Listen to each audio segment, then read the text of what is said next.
What is up, everybody? Happy Monday. Haven't done one of these in a while, so I didn't really have an idea for a video today, and at least not one that I was super passionate about. So I figured, you know what? Let's just hang out and shoot the shit for a bit. I think it's been like 2, maybe even 3 months since I've done a live Q&A.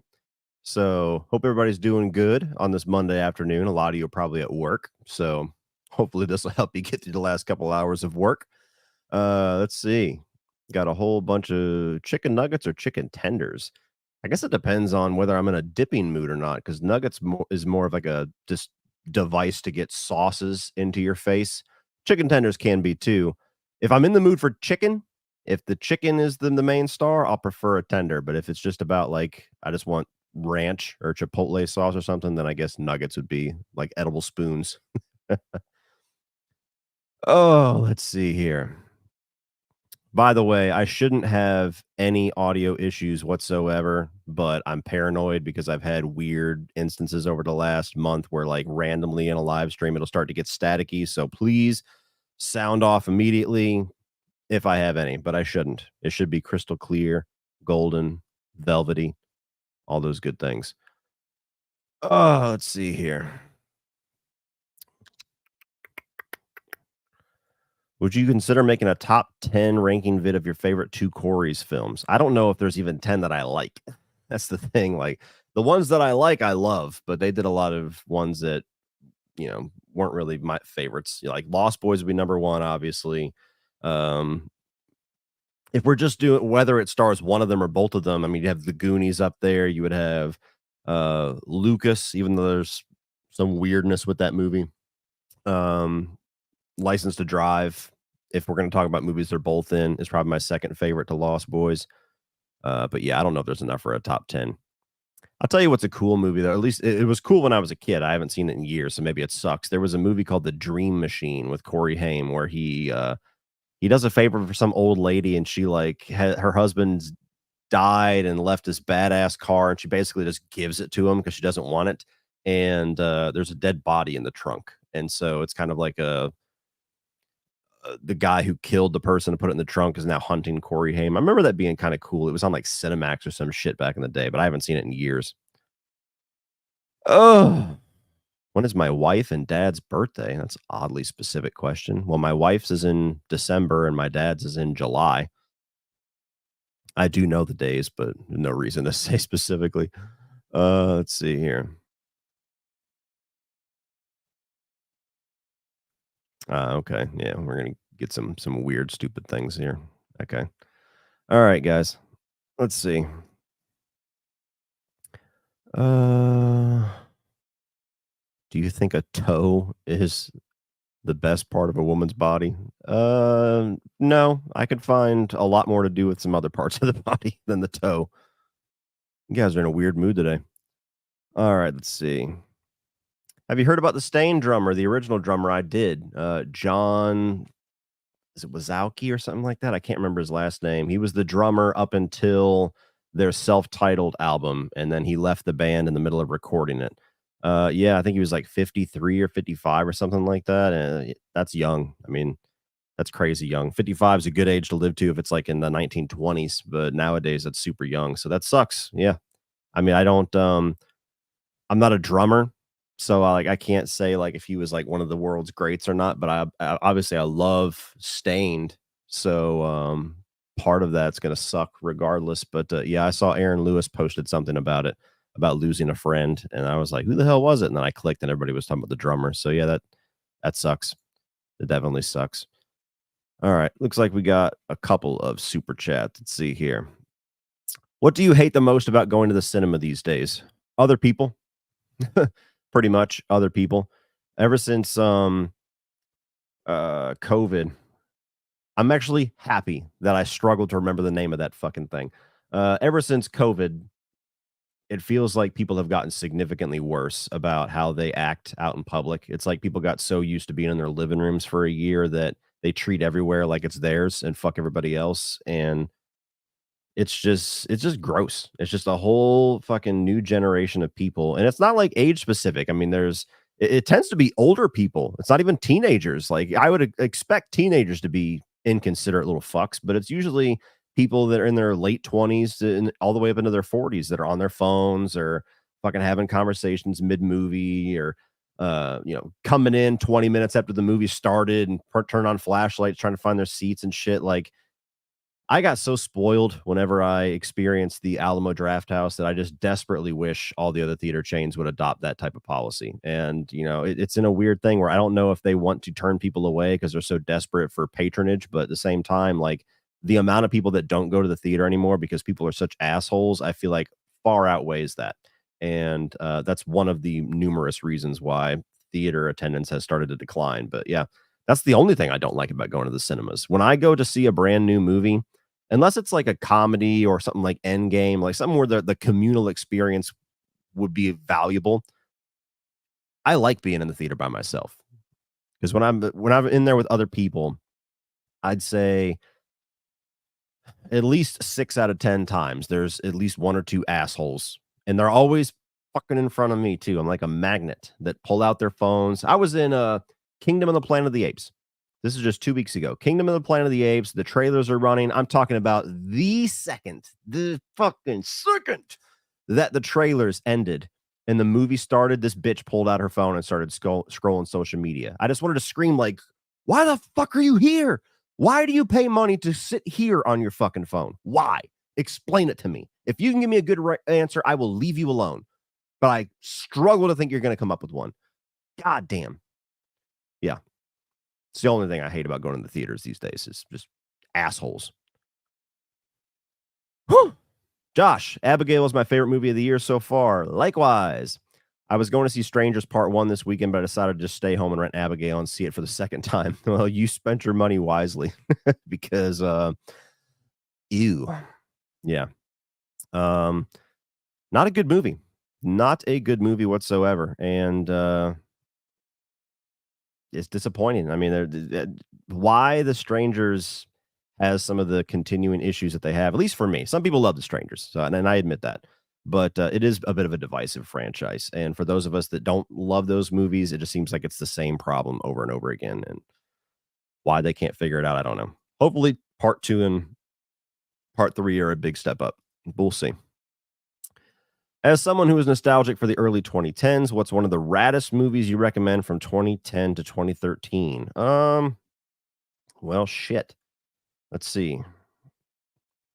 These questions are always hard, guys, because I don't like with specific dates. I don't really have like an encyclopedic knowledge of when movies came out, so I always end up having to look it up. So just be aware of that. I'm going to answer it because it's a super chat, but let's see, 2010. Wow, 2010 is kind of a dry year. The Switch is actually a pretty good movie. It's a comedy with Jason Bateman and Jennifer Aniston. That one's a pretty underrated little romantic comedy. I Saw the Devil. It was one of probably my favorite foreign film that I've ever seen. It's fucking brutal. Where a guy, his fiance gets murdered brutally, and then he's like a special agent or something like that, and he basically tracks down the killer. And as the killer is like pursuing each of his next victims, he's hunting him. And right before he's about to kill the next person, he knocks him the fuck out and puts him somewhere else and like mentally fucks with the guy for a while. And it's just a really bloody cat and mouse game. So that's a really good one from 2010. The Town is my favorite movie from that year. The Crazies is a good one. 2011. Let's see.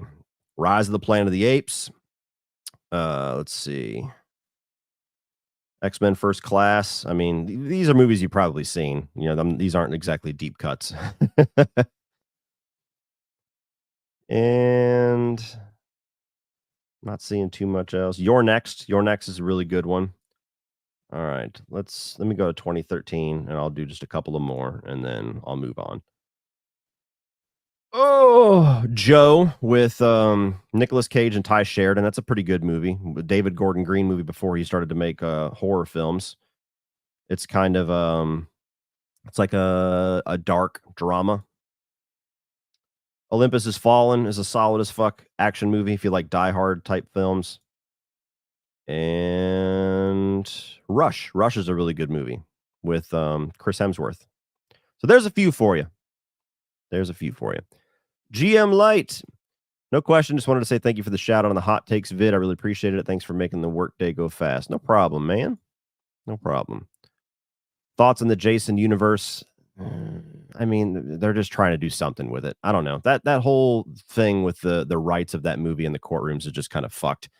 It doesn't seem like they're able to make a movie. It seems like they're struggling to make the TV series. So they're just doing whatever they can to get some money out of it. And it seems like it's going to be mostly video game appearances, skins, and things like that. So it doesn't excite me whatsoever. It doesn't like offend me. But everybody just wants a movie. That's it. Until we get another Friday the 13th movie, I don't think anybody's really going to care that much about Friday the 13th. I know you don't like Letterboxd much, but I follow you on it and always wonder whether it's you or a fan logging your YouTube reviews. Also, thoughts on Creep. It's definitely not me, because the only thing that I open Letterboxd for is to create like they're always private too, so you can't even see them, is to make a ranking of, like, if I'm doing a 31 on 31, it's easier to visualize and drag and drop things than it is to like write out a list on like Apple Note or something like that. So that's the only thing I use Letterboxd for. So yeah, if somebody's logging my reviews, it's just a fan, I guess. Thoughts on Creep? Creep and Creep 2 are okay. They were interesting to watch once. I wasn't overly enamored with them. It wasn't anything super crazy, but I mean, a good solid performance from the main guy. But other than that, it was a kind of a watch once type deal. I didn't find it to be overly impactful. And the ending of the first one is fucking dumb, at least on the character's part. Like, this guy is obviously a psycho, and he's like, meet me alone on the edge of the water where nobody can see you, and we'll resolve this. And then he gets fucking taken out with an axe. It's like, yeah, you deserve that, you dumb bitch. How does it feel to have one of the best jobs ever that is watching and talking about movies for a living? Keep up the good work. It feels good, man. Feels good. Don't get me wrong. It's got its pitfalls. Every job does. I don't care if it's a hobby, if it's a passion. Every job has its negatives, but the positives far outweigh it. And compared to what I used to do and how I used to wake up and go to bed feeling, having to punch somebody else's clock, it's been awesome for the last 2.5 so years. So yeah, I appreciate it.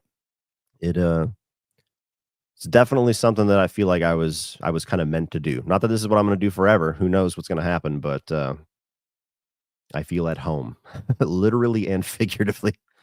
Have you seen Kicking It Old School with Jamie Kennedy? I have not. I loved Malibu's Most Wanted. I was the perfect age when that movie came out. By the time Kicking It Old School came out, I had kind of phased out of that style comedy and didn't think that it looked all that good. It might be funny. I've just never seen it, but no, I have not seen that one. That's where he's the break dancer that like wakes up from a coma, if I'm not mistaken. Appreciate the donation, man. Think that 80s slasher icons no longer have place in today? No, they absolutely have a place in today. I mean, there's a lot of them that are very comfortable in their place today. Myers worked because he was a living being. Would Jason work? Freddy might because he's unique. I think all three of them would. It just depends on how good the movie is. We do have these phases in horror in a few genres. Horror, action, and comedy primarily have these eras that we go through where a certain type of thing is cool for like 5 6 years, and then something else becomes cool, and that stuff seems like it's not the cool kids table anymore. And horror has that all the time. I mean, we had the 80s where slashers reigned supreme, and the 90s they kind of went away for a while, and then the 2000s were about remakes kind of bringing them back, and then the 2010s they kind of went away for a while. Now in the 2020s they're popular again. So currently today, I think horror is in one of the strongest states that it's been, aside from a lot of shit movies that we've had over the last 2 years.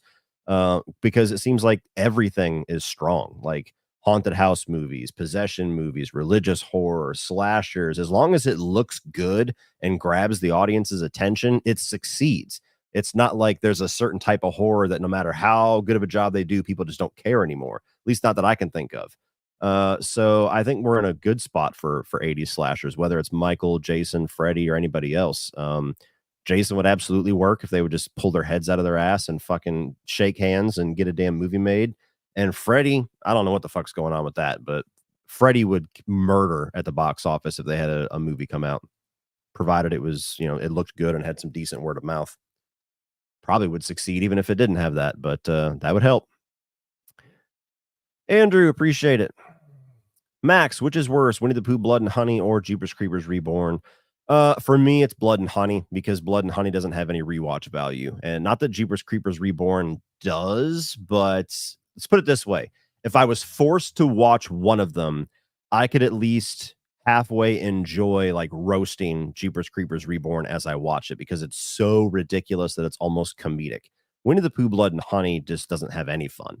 That's why I much preferred the sequel because there's it still didn't feel like they did enough, but there was much more of an effort to be fun, and you have to be fun if you're going to do a Winnie the Pooh slasher film. Like there's just no way you're going to do that serious. And the first film tried to, so yeah, I would much rather watch Jeepers Creepers Reborn, but they're both literally two of the lowest rated films that I've ever reviewed in my life. Since Last of Us season 2 is filming, what do you want in The Last of Us 3 whenever it comes out? I want them to conclude Ellie's story, whatever that means. You know, this is one of those franchises where I could give you a bunch of fan fiction ideas, but it feels like no matter what I come up with, Neil Druckmann and company are going to come up with something 100 times better that I would have never expected. Like if you had asked me at the end of Last of Us, what do I want in Last of Us 2?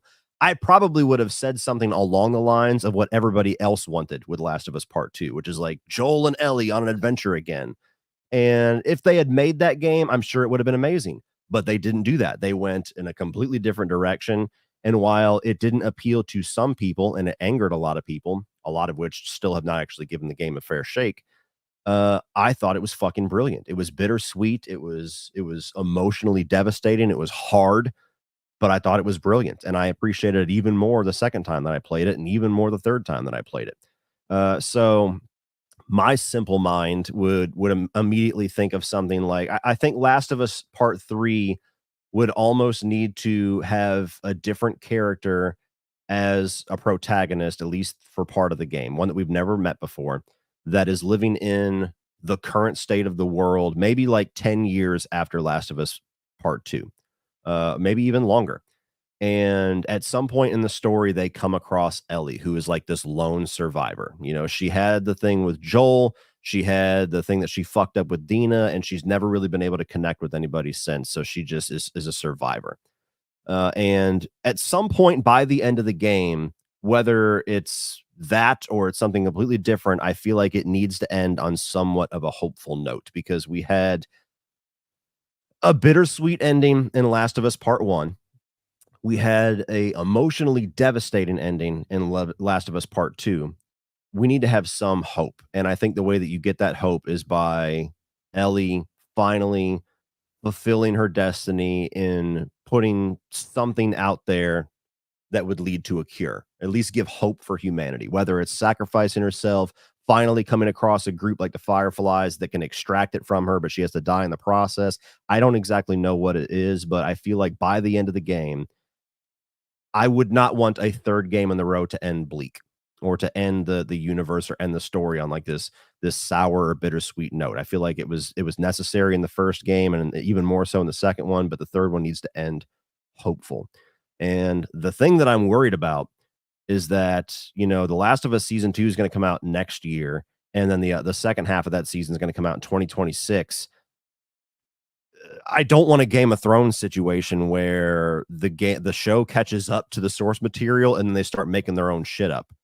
Not to say that they wouldn't do a good job, but the first season is so incredible because it is so faithful to that first game. And I expect the second season to be just as, if not even more incredible, if in fact they stick pretty close to the source material. They're going to play around with it a little bit, I think, but I don't think it's going to be this stark contrast.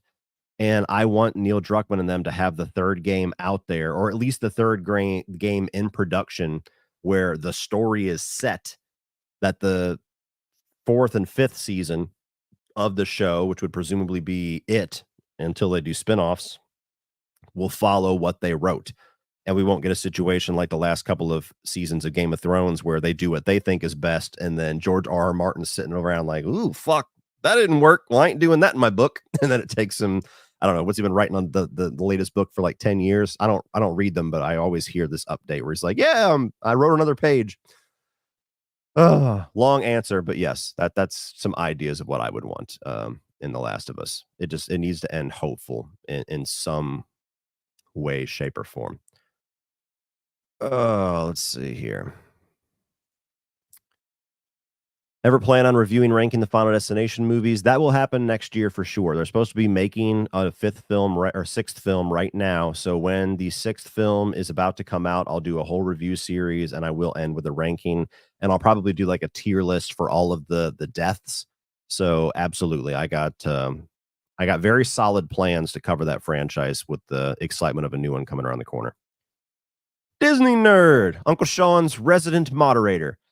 Finally checked out The Crow, thoughts on the film. I've always liked it. I'm not like a fanatic of it, it's not like a part of my personality like, a lot of people that frequent Hot Topic, but, it is a really good movie. It's got really good style. I think that Brandon Lee is awesome in it. I just think it's a really cool mix of, like, gothic, atmospheric, and not really horror, but it's got horror aesthetics to it, but it's an action flick and it's a revenge movie and there's some drama to it. And something about the true events of that movie also kind of make it that much more tragic and like, I don't know, it pops off the screen more, makes it a little more emotionally resonant.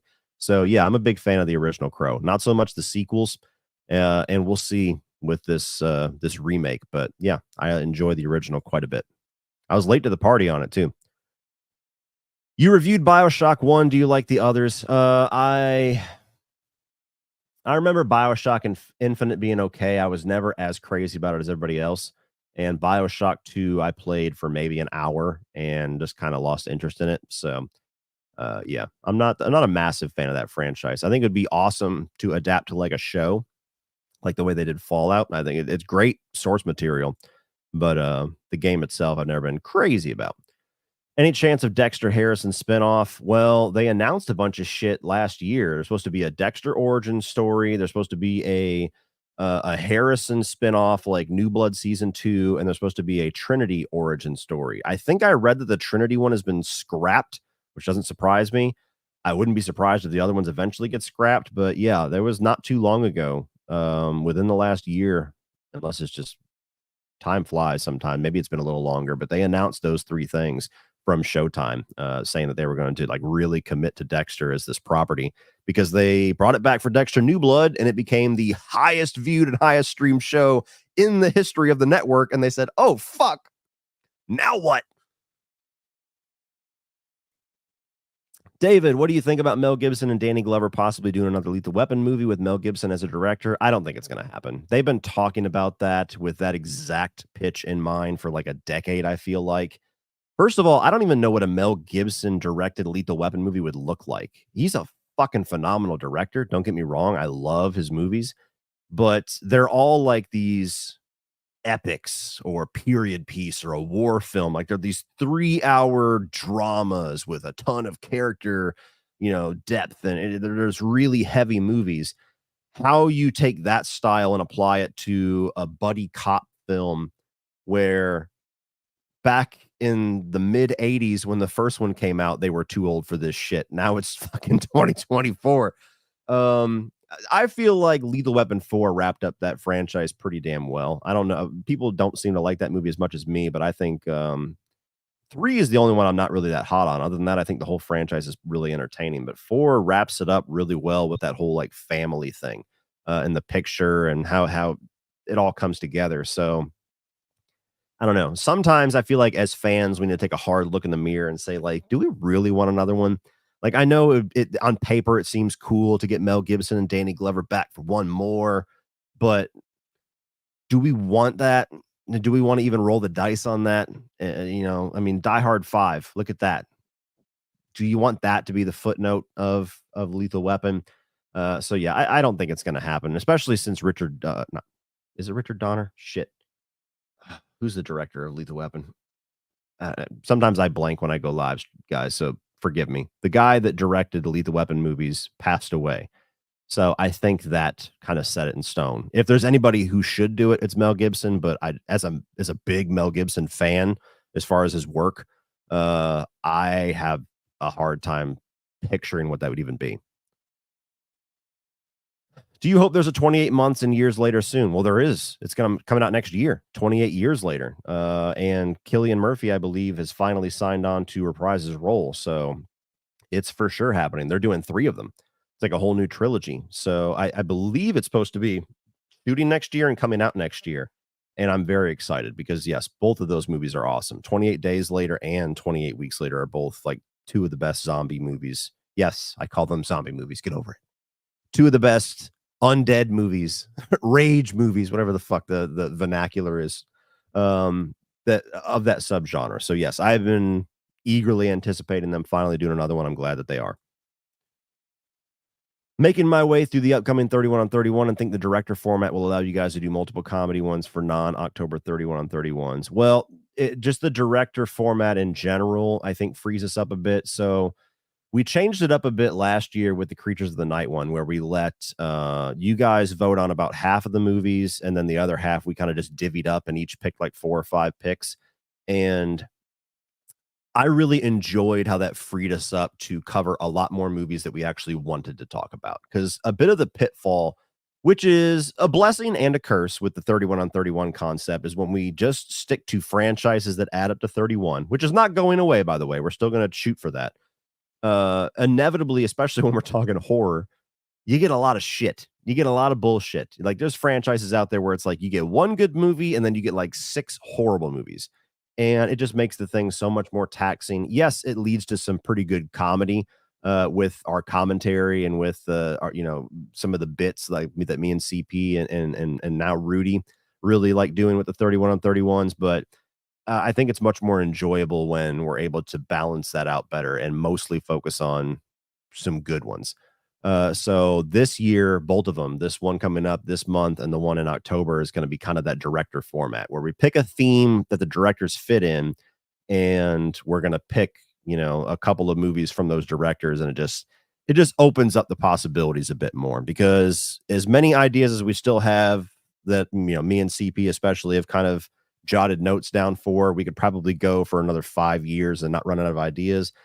It does open the possibilities a lot more, not to box us in with the math problem of finding the perfect franchises that add up to 31. Because sometimes you'll find a perfect one and then it's like, fuck, 32, fuck, 28.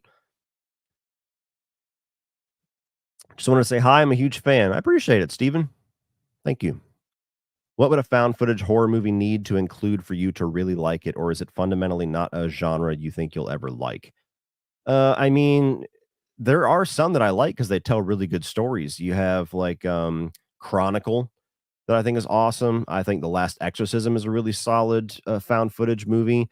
Late Night with the Devil was really solid, which is a form of found footage. It's not what you traditionally think of, where it's like shitty shaky cam in the woods, but that is a found footage style movie.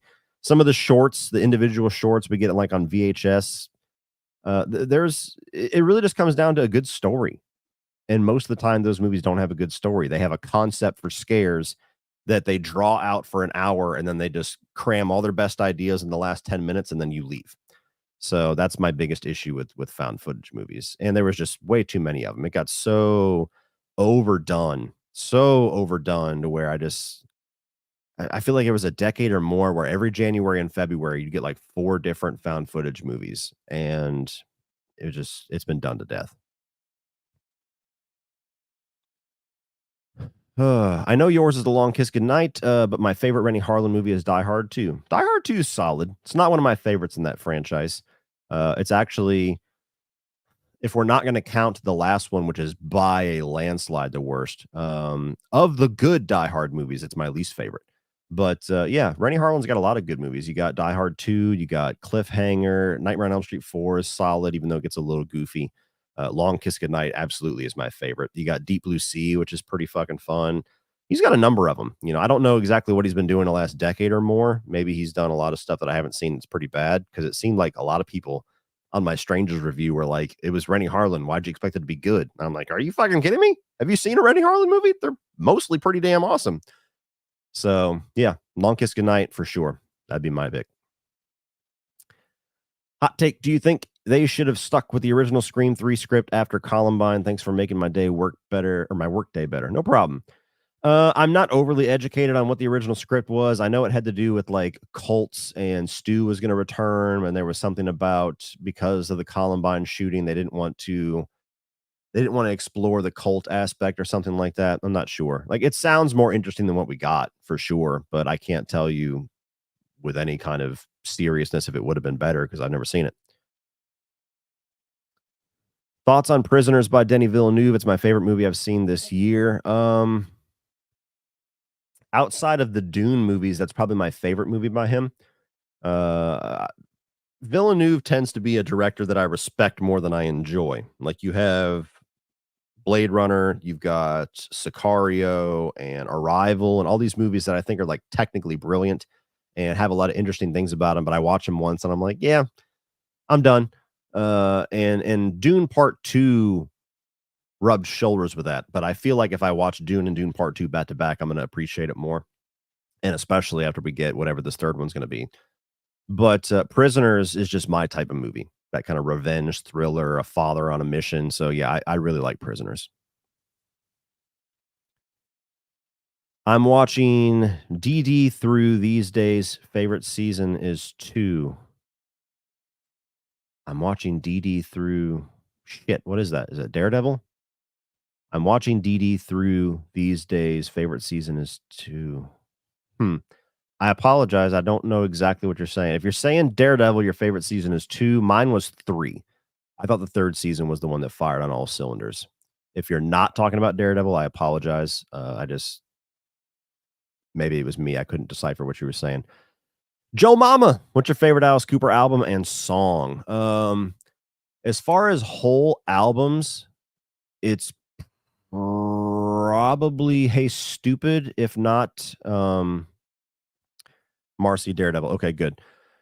It's either Hey Stupid or Brutal Planet. Brutal Planet came out when I started to get into Alice Cooper, and that's whenever he was like on his heavy streak. He had like 3 albums back to back that were kind of like the dark Alice Cooper years, and to me that was like the best era. And so I love Brutal Planet. I love how heavy it is. I love a lot of the music in it. That was my first concert ever. And so I have a lot of love and nostalgia for that one. But Hey Stupid has so many awesome, like classic Alice Cooper hits that it's hard to argue against that one. So either of those. Favorite Alice Cooper song? That's a much harder one. I mean, School's Out was one that was just like the best thing ever growing up. I remember every single year in elementary school, I would like pray, like the last day of school would always be like this big party outside where they just let the kids go out and, go on to the playground, and they would have a DJ that would play music. And me and a buddy of mine, who were like the only people in the entire county, it seemed, that love Alice Cooper, would always be like, school's out. And they'd play it and we'd go nuts. As an adult, damn, dude, I don't know. I mean, Snake Bite's awesome. Love's a Loaded Gun is definitely up there. Hey Stupid's a good one. Poison's probably his most popular song. I wouldn't say it's my favorite, but it's on the list. I don't know. I don't really have a favorite. Favorite songs are hard for me. Favorite albums I can do pretty easily. Songs are much more difficult. What's up, man? You have a top 10 of all time list. I have a top 100 of all time list. It's slightly outdated. If I was to do the list today, it would certainly be different. But yeah, it's about 5 years old. Me and Brian Lomax did a top 50 comedies, top 50 action movies, top 50 horror films, which has slowly risen to be like the third highest viewed video on my channel. So thank you guys for that. And top 100 movies of all time. So yeah, just search for that one and you'll get a whole plethora of good recommendations from me. I'll probably update those videos a couple years from now for sure. But yeah, I do have one. Coolest movie YouTuber is live. Well, shit. Why is he competing with me? Who is it? I want names. What should movie studios, big and small, do to attract more people to the theater aside from making better movies? Make the theater experience better. And there's a lot of different ways you can do that. And I don't know if they're willing to do it. Like, every time the conversation gets brought up, the first defense that somebody that thinks that your ideas are stupid is that they're already struggling for money. You think they're going to spend more money to do this stuff? So yeah, making better movies is part of it. I mean, they certainly have tarnished the market a bit with the quantity of movies that have been put out, as well as over the last couple of years, how many big blockbusters have disappointed people, primarily from Disney.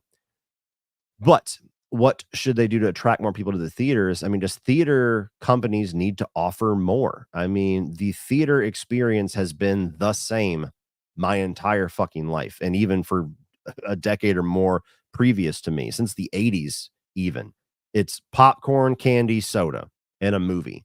Only the prices have staggeringly increased over the years. Now, I mean, if I walk into a movie by myself and all I buy is a drink, I'm out at least 25 bucks. You know what I mean? I mean, unless I'm going to like a budget night, like Tuesday or something, which I never do. For me to see a new release, it's like $12 a ticket, sometimes even more if I want the premium theater, which I usually opt for, and a drink is like 6 or 7 bucks. That's without popcorn, that's without anything else. And if you get into all that, then it's even more. So one person, 20 something dollars to go see a movie once that you can not watch again. So that's why most people opt to just wait and do VOD because they have all the popcorn and drinks, whatever the fuck they want in their pantry. And if they rent it slash buy it, they can watch it multiple times. So theaters need to offer more. They need to offer more dining options. Nobody wants the pretzels and the fucking the little mini pizzas that you have to wait off to the side for 20 minutes to be cooked. Like again, I'm spoiled from Alamo Draft House, but if you have more theater chains that try to do something like that where there's some kind of fast casual restaurant inside where you literally place your order in the theater, you watch the movie, and if you've never been to Alamo Draft House, I understand why this sounds unappealing, but the way that they do it is so quiet and sneaky and unobtrusive. Like you take your order before the movie starts. You have a little button or a call card if you need something while the movie's going on. You don't have to like say anything. They just see the card or they see the button to press. They come up, they whisper to you what you want, or you write it on a piece of paper, even more so. More people do that. Write it on a piece of paper, let it there, hit the button. They come up, they grab the piece of paper, they get what you want, they bring it to you really sneakily.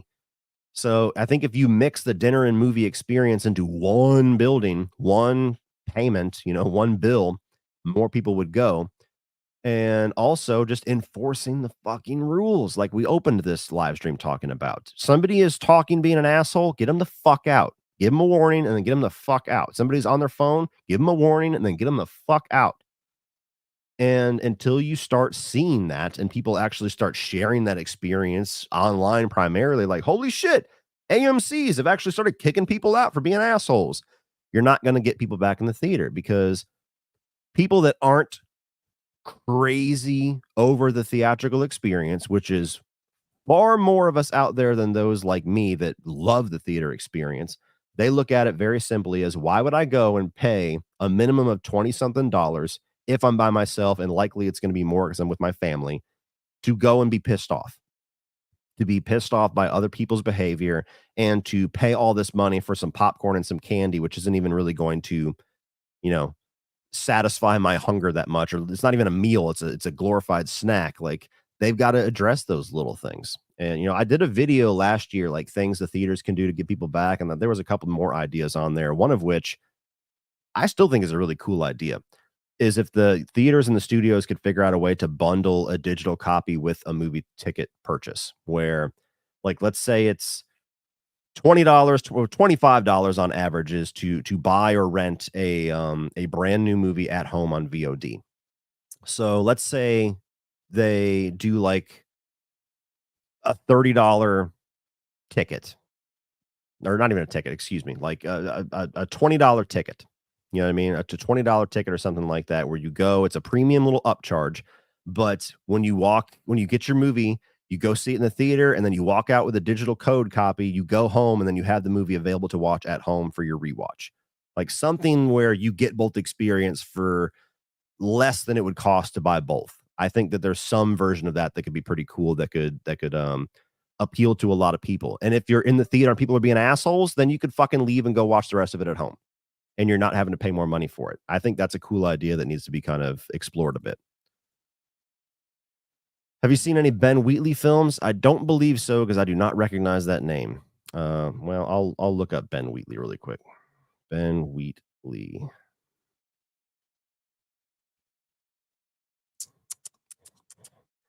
Okay, there he is.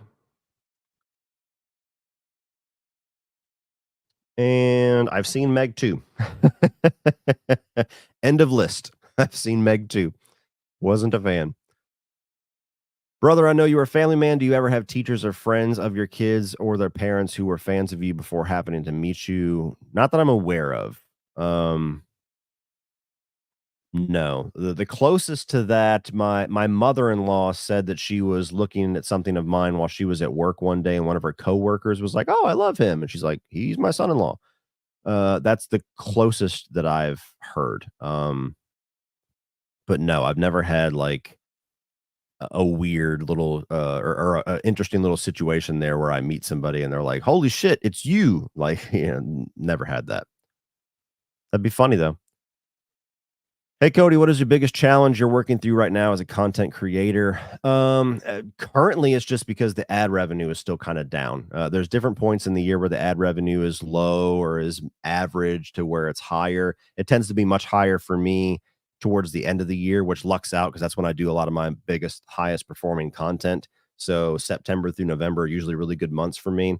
But the first half of the year or so is usually a struggle because I don't really take my foot off the gas pedal as far as how much I produce, but I net quite a bit less from each video than I do in the later months. So that's certainly a difficulty. Also, we're getting into that summer movie season, and it feels like people don't really care too much about the summer movies. We had this problem last year where all these bigger movies were the lower performing videos, and they were also lower performing box office because people just didn't care about him as much. Like, you had The Fall Guy, which bombed on my channel. I didn't even bother reviewing If, and I've seen it bomb on a lot of other people's channels, so I see that that's probably a good plan. Kingdom of Planet of the Apes did pretty good. My ranking did even better. So there's a couple of them in here that are still getting people's interest. But when you get into the summer season, you assume it's going to be like this balls to the wall, slam bang, awesome season for movie reviewers. And the last couple of years, it really hasn't been. So that's another one that's been kind of weird.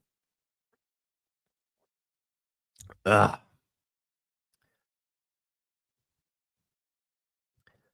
Thoughts on the Outwaters? Sorry for asking again.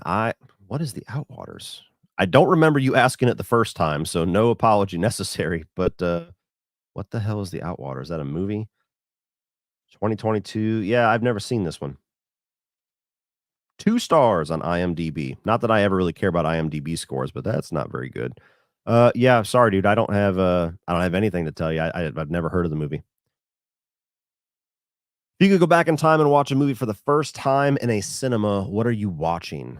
Dude, there's so many good movies that would be amazing to see on the first night. You think like the first Alien, Jaws, The Exorcist, Terminator 2, um, Back to the Future. There's so many that I just would want to. I would want to feel the crowd react to it for the first time. Really, any of those, any of my favorites of all time, for sure, would be interesting. But especially some of those movies that were just kind of like era defining, and you just hear these stories about how shocking it was, like when it came out in the 70s or the 80s. So that would definitely be cool. Nightmare on Elm Street, Nightmare on Elm Street 3, any of those. So not too surprising of an answer from me, I would assume, but yeah, that'd be cool for any of those. What is your favorite guitar body style? I mean, I am a big fan of like the classic Les Paul look. There's a bunch of different variations of that among the different brands. I really like the Flying V more so like the Randy Rhoads style. They had a little bit more like a razor look to them. Those are pretty cool. Um, I don't think I'd ever own one because they seem really bulky, and I don't know think I would enjoy playing it. But I've always liked the Explorer look just because I'm a James Hetfield fan. Um, that's really that's really about it. Those are the three that come to mind immediately. Not that there aren't other ones that I like, but those are the three that come to mind immediately. Got advice for someone going through a tough time? Oh, I mean, it depends on what you're going through, which I know is probably more private than what you would want to put on a live stream with 700 people watching it. But I mean, the thing, anytime you're going through a tough time, almost without exception, I mean, unless it's something like a, you know, fatal disease or something like that, or something where there's really no getting over it, which I hope that's not what you're going through. Most issues are temporary, whether it's a relationship issue or, you got fired or whatever. Like, we've all been there. There's been times where you're just like, could life get any worse? Like, they're literally everything's short of a plane crashing into my house right now. It feels like just the world's on my shoulders. We've all been in that situation. I've been in it numerous times, and always you find a way to just kind of get past it, whether it's digging yourself out or just giving it time. So it's just kind of trying your best to focus on the fact that there is going to be light at the end of the tunnel. And sometimes it's fucking hard. Sometimes it's really hard. But that's where you start to kind of make peace with it. You know, when you have something that's just really bogging down your mind, and, I've been there as recent as last year whenever I had my little health scare or whatever, where like every minute of every day for like a month and a half, that's all I could think about. Like 60% of my brain was always focusing on what is wrong with me. Is this bad? Is this going to be worse? Am I dying? You know what I mean? Your mind just goes in all these weird directions. And as long as you have that cloud over you, you can't really get over it. You can't move on. You can't focus on anything that's good. So it's just a matter of what you got to do to kind of get the cloud off of you and move on. So I'm sorry it's vague advice, but that's the best I can do without knowing a lot of specifics. Hope you do better though. Would you ever come to California? Love to meet you one day. Eventually, I would be surprised if I didn't make it out there. I'm supposed to be doing something in Arizona, possibly at the end of August. So that's going to be kind of heading out towards Cali. So I'm slowly inching my way to the west. But yeah, me and Sean almost went to California for like a little trip a couple of years ago, 2021. But we ended up canceling because I think it was one of those COVID variants started to hit again. And everything started to shut down. And it was just like, fuck it, the hell with that plan. But yeah, I'm sure at some point I'll come out there for something. California is where all the movie stuff is, so I'd be surprised if I never made it out there. If you had to be in a group chat with five celebs to discuss movies, who would you choose? Oh, that's an interesting question. Okay, let's see. The hard thing, this is a tangent, but the hard thing about like celebs and movie discussion, and I don't know if this is just how out of touch I am with like true cinephiles, or if this is like the cynical part of my brain wonders if this is like a front to seem like really cultured that some celebs do. Anytime you see like a reporter or an interviewer or some kind of a video where they're like asking major celebrities, like, name your top five favorite movies, 90% of the time, they're naming shit I'd never even heard of in my fucking life. It's, they'll come up and they're coming up with like this foreign art film and like this film from the 30s and everything. And I'm like, I don't know why, but part of my brain's always like, why do I never hear somebody say some shit like, oh, Terminator 2, Back to the Future, like Toy Story, like anything that is, maybe somewhat mainstream, but is like the most popular best movies of all time. It's always like these really weird, obscure things that like almost like their teacher in film school gave to them and then nobody else has ever heard of them. So that's the hard part as far as talking movies with celebs, I feel, is that I would be like, I don't know any of these movies you guys are talking about. I thought I loved movies and now I'm questioning that. Um Celebs. I think Corey Taylor would be cool because I know he likes a lot of classic horror flicks and things that I like. So that would be cool to have him in there. I would want somebody younger. Let's say like try to balance the conversation. So we'll say Corey Taylor. Let's say like Tom Holland, just for the fuck of it, just because I feel like he would probably like movies that are more on my side. I would want either Robert Englund or Brad Dourif in there, Arnold Schwarzenegger, and Matthew McConaughey. I feel like he'd be fun in a group chat. I feel like he'd be the one that would just come in with something and make people laugh. I don't know. Those are just random five picks off the top of my head, but that would be an interesting chat, wouldn't it? Hey, Cody, have you ever been into Marilyn Manson's music? No, never. Growing up as a kid, and this is absolutely me judging a book by its cover, and I 100% acknowledge and own that, but he always just kinda gave me this freak vibe, like, the album covers where he's got, like, his dick tucked and stuff, it was just always weird, where I never wanted to give his music a chance. Excuse me. But, I've heard a couple of songs, like, Sweet Dreams is a good cover, of course, you got, The Beautiful People is probably his most popular song. he did a pretty decent job with when he covered Cry Little Sister. There's a couple that I've liked, but he's always felt a little more extreme for my taste. So I've never really given him a shot. And then, since he's had all these allegations and stuff, I have even less reason to give him a shot. Since you're a rock metal fan, would you review Lords of Chaos? I know it's not currently relevant, but I recently watched it. I'm curious of your thoughts. I chose not to review that back when it came out. I did see it just because it just felt like it was just so, I don't know, it was so brutal and so stomach churning that it was just like, I don't really, that borders on like the video nasty stuff to me. Like the Human Centipede and Serbian film and stuff like that. Like that movie is just so brutal and graphic. And I don't know what really I got out of it besides shock value.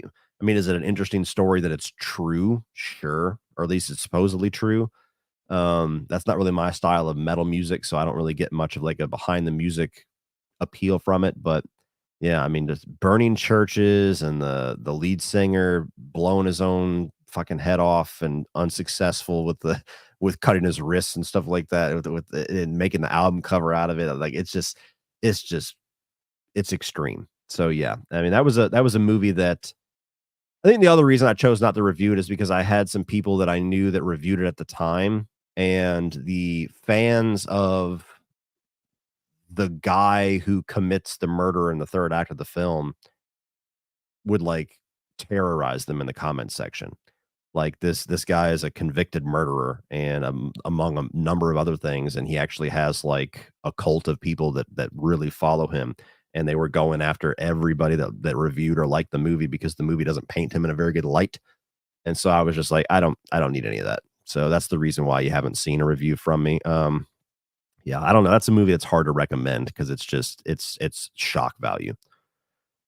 How has going full time on YouTube been for you? It's been much more good than bad. But it's been going really well as far as like success. Like I'm actually pleasantly surprised how well it's been going as far as like my channel growth and views and ad revenue and sponsorships and things like that. There's definitely some pitfalls to it. Like it's the main one is that movies used to be this escape, this relaxation for me, and now it's always work. So it's almost like I've lost a little bit of my relationship with movies that I used to value them for. Sometimes I'm able to kind of recapture that, but like if I turn on the TV, my brain never goes, "Oh, what's going to be a fun thing to just throw on?" My brain's always like, "What do I need to watch for work? What do I need to watch for a ranking? What do I need to watch for 31 on 31?" And so there's a certain part of my brain that feels like it never clocks out. Um, that's really there's a couple like I was talking about earlier, navigating some of the finances of it and being a little more, unpredictable with the money that's gonna be dropped into your account every month is always a little frustrating and a little weird to navigate, but other than those couple of things, it's been awesome. It's relaxing, it's freeing, it's it's creatively, satisfying, rewarding. And so, yeah, I've enjoyed the hell out of it so far, and not stopping anytime soon. Enjoy your content, Cody. Found Uncle Sean through you as well. Are you excited for the MaXXXine movie? That is my number one most anticipated movie of the rest of the year. So yes, I'm absolutely excited for it. I watched the trailer once, and it looks like it's really going to be up my alley. And I hope they knock it out of the park because that would be great to have that whole trilogy just be knockout after knockout. What are your thoughts on black and death metal? Not really a big fan of it. It's a bit much for me. I don't like Cookie Monster vocals at all, and mostly with death metal and stuff like that, it's all Cookie Monster vocals, so I've never really been able to appreciate it much. Favorite Ozzy Osbourne song and album? Well, I don't know if I have a favorite song. Again, I'm much less likely to pick favorite songs from artists, and favorite albums are significantly easier for me. For the longest time, it was No More Tears, but that's also an album that has most of his overplayed songs. Mama, I'm Coming Home, primarily. I don't care if I ever hear that song again. But No More Tears was kind of the one that I used to play the most. Other than that, I don't know. It's hard to pass up on his first album, Blizzard of Oz. No Rest for the Wicked's really good. I mean, all of Ozzy's albums up until I think Black Rain was the first one where it kind of felt like he had lost his steam, and I haven't really cared for much of his stuff since. But other than that, every album that he released was always really good. Cody, I'm doing a review on Halloween soon. So, how do you recommend dealing with the hate I'll probably get from my opinions? I don't know if you'll get too much for it now. I mean, it's died down quite a bit. When those movies were like the topic of discussion, like in 2018, that's when it was at its highest. I mean, you're inevitably always going to get somebody that's a dick, no matter what you say. You're always wrong and they're always right. But just say your opinion. Fuck them. You know, sometimes it's hard. Sometimes you get people that just push you to a point where you're just like, fuck, and you just got to respond. But for the most part, those comments are easy to just discard. You know, you ignore them, or you delete them, or you hide the user on your channel so you don't have to listen to their bullshit anymore. Just say your honest thoughts, stand by it, and fuck anybody that doesn't like it. Two Tarantino casting choices that almost happened. Sid Haig as Marcellus Wallace and Adam Sandler as the Jew Hunter. Which one would you have rather seen? Adam Sandler as the Jew Hunter, for sure. I would have been very curious to see that. Not that that was a massive role, and not that I disliked what Eli Roth did with it either, but seeing Adam Sandler in a Quentin Tarantino movie as a Jewish guy beating Nazis to death, I wanted that in my life badly, and it sucks that as much as I think Funny People's a pretty good movie, it sucks that Funny People kept us from that because I much prefer Inglorious Bastards to Funny People. Big fan of your work. I was wondering if there's any chance of you doing a ranking of the VHS franchise, one video ranking the movies as a whole, and another ranking every segment. It's not out of the realm of possibility because I would only have to watch 2 VHS movies to really catch up. The issue is I haven't enjoyed any of them. I mean, I've enjoyed individual segments, but I have not watched a single VHS movie that I would give a positive review for as a whole. So I don't have a ton of motivation to really dive back into it. I've seen the original VHS, and I've seen the 2 that were released over the last couple of years. I think it's VHS 99 or 94, and then whatever this last one was. And all of them were just kind of like, like 2 stars, 2.5 stars overall. And each of them had like one segment that I really liked. So again, not out of the realm of possibility, not anywhere near the top of my list of priorities, though. Hey, Cody, any chance you may review the Christopher Reeve Superman films? Have you ever seen them? Love Christopher Reeve and miss him. Thank you. I will for sure be doing a ranking video with all the Superman movies when the James Gunn movie comes out next year, because I've actually never seen any of the Christopher Reeve films before. So I plan on watching them for the first time next year, as well as rewatching Superman Returns for the first time next year, and then doing a ranking of all the Superman films. I don't think I'm going to review them though, because I don't imagine my thoughts on them are going to be liked. Because I'm not walking into them expecting to dislike them. Like, I'm not walking in pessimistic, but they're so dated and they're so old, and they represent a type of Superman that I just never got into, even as a kid. Like, Man of Steel was the first time that I got into Superman, like the little more darky, little more edgy Superman versus the, aw shucks PG symbol of hope. I just don't really resonate with that so much. So I don't imagine I'm going to like them. And people that love those movies are going to be upset, even if it's very understandable why I wouldn't like them. So I'd rather just get that over with in a ranking, put my thoughts out there. It is what it is, versus be the death of a thousand cuts and doing reviews on all of them and then doing a ranking. So yeah, you'll get them in a ranking video next year at some point. Season 4 of Dexter or season 4 of Breaking Bad? Oh, damn. Fuck. Are you going to save this child or this child? Literally my favorite seasons of both of those shows. And if I was to do like top 10 seasons of television of all time, those 2 would be battling it out for number 1. And I honestly don't know which one I would say is better. Damn.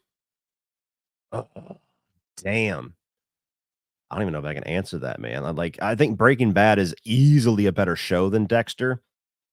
Dexter, the first 4 seasons are flawless television to me, but then it just gets really fucking hit or miss after that, and 2 horrible endings. Where Breaking Bad for me is an immaculate series. Like, every episode, every moment, there's very, very few times where I can sit there and say, I don't think I would change anything. I don't think there's anything you can add or take away about this to make it better. I think it's absolute perfection as is. That's Breaking Bad to me.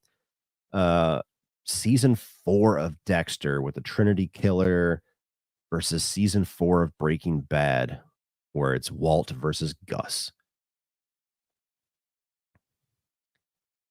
Uh, damn, man.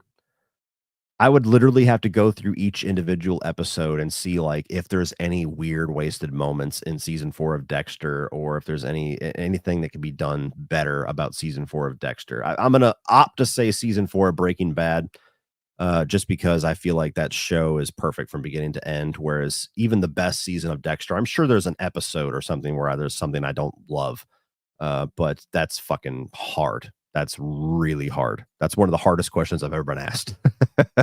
So kudos to you for making me sweat. Have you watched Stephen King's Castle Rock? I have not. Is that a TV series? I don't tend to like his TV series too much. I remember when I started watching Under the Dome when that came out, thinking that was going to be awesome, and that was not awesome. So yeah, I've never watched Castle Rock. If it's a movie, then I definitely have never heard of it. Man, I'm sad that Brian Fuller isn't a part of Friday the 13th. Yeah, I mean, I don't know. That series idea always seemed a little odd to me, but he's the guy that would have gained my curiosity for it. Now that he's out of it, I certainly have a lot less interest in it and a lot less faith it's actually going to happen. But they just need to do something, man. Whether it's a fucking TV show or a movie, I think it's a safer bet to do a movie. They just need to do something with that property. Like, it's just asinine to me that they're just sitting on it and just fighting over and over. Nobody's making any money because they're fucking greedy old bastards. What movies, TV shows did you have high expectations for and ended up being disappointed? Any that you had low expectations but were pleasantly shocked? Well, I mean, there's certainly seasons in just about every show where I had that experience. Dexter, numerous times I had high expectations and ended up being disappointed. Overall shows, that's tough. I mean, there's plenty of movies. I'm not even going to answer the movie one because I could go on for hours. There's so many movies that my expectations weren't met. But TV shows is a little more interesting. So I feel like Walking Dead, I was there. I was watching the illegal copy of the pilot episode of Walking Dead. So I was there even before the beginning. But I was there from the beginning with that one, and that felt like a show that was setting itself up to be like one of the greatest things ever. And just the steep and steady decline that show took was staggering and was certainly disappointing. Still had its high moments and its high spots in every season, just about, but that was a massive disappointment. Arrow was another one where it started off 2 seasons were phenomenal. Half a season was pretty good, a season 3, and then it was just a complete crash and burn. The Flash did the same thing for me. I stopped watching both of them, so I guess I can't speak too accurately, but both of them after season 3, and then especially in season 4 just lost me. Those are some off the top of my head. There's probably some more, but yeah, there's been plenty of movies though. Movies, I mean, all year round, most of my movie experiences are slightly disappointing, unfortunately. Big fan of the channel. Which is your favorite Evil Dead movie? How do you feel about the 2 recent ones? Well, my favorite one is the Fede Alvarez one, so that's part of how I feel about the 2 recent ones. But I don't think there's a bad Evil Dead movie at all. They're all good. Evil Dead 2, I'm one of those weird people. That's actually my least favorite, but I still think it's a good movie. It's not one that I watch all that often, but it's just I prefer my Evil Dead to pick a lane, either be full on horror or full on comedy, and Evil Dead 2 tries to be both, and for me, it just doesn't quite work. But yeah, I love the Fede Alvarez one. I really enjoyed Evil Dead Rise, so I really like the new direction that they're going. It's a really good franchise. That and Scream, I think, are the most consistent. I would personally love Mel Gibson to direct a Mad Max film, maybe with Tom Hardy, preferably R-rated. I don't see that ever happening. Again, I don't really. I mean, I could see a Mel Gibson directed Mad Max before I could see a Mel Gibson directed Lethal Weapon, but it still doesn't feel like the type of movies he likes to make. And I feel like that's George Miller's until George Miller dies. That's his thing. I don't see other filmmakers wanting to touch it or him wanting other people to touch it. And I also don't see Mel Gibson directing a Mad Max film that doesn't star him. Maybe he's not that egotistical. Maybe I'm totally wrong with that. I'm sure he recognizes, like everybody, that Tom Hardy is the shit, but there's something weird about that. It would be cool, but there's also something weird about that where the franchise star is directing a film starring somebody else, you know? Interesting idea, but I couldn't see that one. Do you like Black Sabbath? There's a number of songs that I like by Black Sabbath. They've never been one of my favorites. They've always been one of my dad's favorites. I feel like I'm a bit like a generation too late to truly appreciate Black Sabbath. That doom metal kind of thing has never really been completely my taste. But yeah, there's a number of songs by them that I like, but they're never one of my favorite bands.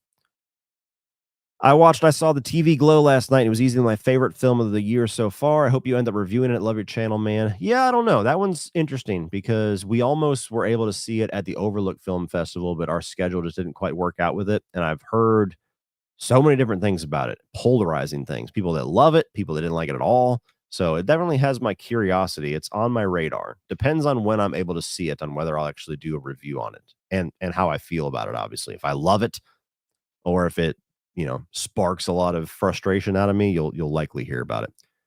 Thanks, Sean. Are we even close to catching up with? Oh, Jesus. No, we're not. Sorry, guys. We get this super chat onslaught, and especially with my long-winded ass, we get behind. I'm like 40 minutes behind on these.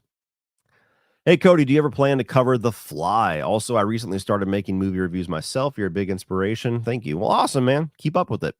Do I ever plan to cover The Fly? Yeah, I actually said somewhere, maybe it was in my horror directors ranking. I think that's exactly where it was, where I said after John Carpenter, I need to do a Cronenberg review series, and I think that's pretty likely. So yeah, I would love to review The Fly. That's one of my favorite horror films of all time. I'm assuming you're talking about the Jeff Goldblum one. I've never seen the black and white ones, but those would be interesting to check out too. Where do you get your horror shirts? I usually go through Cavity Colors. And would you like to see a Predator movie in another universe? Apes, perhaps. Okay, well, the shirt question, the majority of the shirts that I get nowadays are from Gutter Garbs. Like this one I'm wearing right now. That's from Gutter Garbs. I used to be Fright Rags all day long, and Fright Rag still does some interesting stuff. But somewhere along the way, Gutter Garbs, whatever artist they're working with, they're just fucking top notch. Like every single design just hits. And they do these really cool things too, where, well, I say it's cool. It feels like emotionally manipulative because I feel like I have to order them. Like I'm gonna miss out. They do these timed pre-orders. So they'll tease a design of like Nightmare on Elm Street 3 or something, and then they'll drop it. You can pre-order it for like 3 or 4 days, and then it's gone forever. And yeah, most of the shirts that I buy, I feel like once every week, at least once every 2 weeks, I'm ordering something from Gutter Garbs because they release a Terminator list or a Nightmare on Elm Street collection or something. And I'm like, fuck, I need all of them. Damn it. Add to cart, add to cart, add to cart. But the two best ones are Gutter Garbs and Fright Rags. So you can't go wrong with either one of them. Would I like to see a Predator movie in another universe? Apes, perhaps. Not like another movie universe, like not like a crossover. I do want to see more Predator movies in like other periods, like other time periods. We did, with Prey. Supposedly they're doing a direct sequel to that, which is cool. I'll be there for that. But I would have been more excited if they put a Predator in a different time, like World War II or feudal Japan or something like that. Like I just think there's so much potential you could milk out of that for some awesome badass stories of having the Predator be inserted into some historical event or some time period that's like war torn, something like that. Do you think The Strangers has what it takes to become iconic popular horror icons? They have great designs, unique idea and memorable trademarks. If Leatherface can make it, so can they. I think they're already iconic. I mean, they're not among my favorites, but they're definitely popular. They're definitely icons. What do they need to do for me to be more popular? Have a good movie. Very simple. I don't like the original film. I think it does some things well. I understand why people like it, but for me, it doesn't quite hit the mark. The second film I have fun with, but even that's just kind of like a decent throwback slasher. This new one absolutely shit the bed. And maybe chapter 2 and chapter 3 gonna be significantly better. I hope they are. But yeah, until they have some better movies is when I'll start to kind of value them more as characters. But I would say they're pretty iconic already. How would you rank Metallica, Megadeth, Anthrax, Slayer? Oh boy, Metallica's number one. That's an easy pick, but the other three are difficult because I'm not a huge fan of any of the other three. Slayer, admittedly, I just haven't really listened to too much. Um, Anthrax is kind of a love hate relationship with me. There's some of their stuff that I really enjoy. I really like the John Bush era, but there's a lot of Anthrax I don't care for.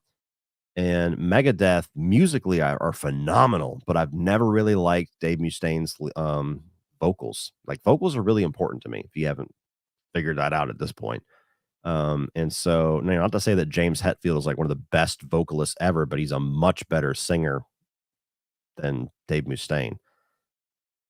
I would probably say Metallica, Anthrax, Megadeth, Slayer. Should Scanners get a remake or a sequel? No, not really. I've only seen Scanners once. It's solid.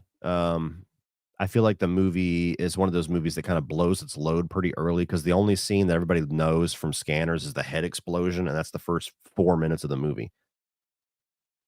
It's an interesting concept, but I don't know, like, a modern version of that is not gonna be as interesting because it's not gonna be David Cronenberg body horror, it's gonna be, like, CGI, and that makes it less interesting to me, whether it's a remake or a sequel. So, unless David Cronenberg was making it, that would kind of interest me something like a legacy sequel or something like that, but I don't think the story really lends itself for a sequel. It's a very simple concept that they do everything they can with it in that one movie, so, no, I wouldn't put the money down for that if I was a producer, let's put it that way. Favorite Brian De Palma film? Carlito's Way. Carlito's Way, Scarface, and The Untouchables are all pretty close for me. Um, I've never been a massive fan of Carrie. That's his most popular horror flick. Dressed to Kill's interesting. There's a number of other ones, but yeah, it's definitely Carlito's Way. Most people would say Scarface, and I love Scarface, but I prefer Carlito as a character. Scarface is so, by design, such a shitty human being and such a bad person that, although I love that movie and I love Al Pacino in it, like, I'm not saying anything negative about it. I prefer kind of the tragedy involved with Carlito's Way, where he's a bad guy, but you like him, and there's something likable about him, and you're rooting for him, and you want him to escape, and you want him to get out of this life, and then the nature of that life kind of wins, and so yeah, I'm a Carlito's Way guy. Whoops. Have you ever watched American Horror Story? I watched the first 3 seasons. I watched part of the Freak Show season and kind of fell off and lost all interest in the show for a long time. I jumped back in and watched the Cult season, the one that it was kind of somewhat framed by the Trump Hillary Clinton uh, election, or race, I guess I should say. That one was really good and then fell off like a fucking cliff in like the last 2 or 3 episodes.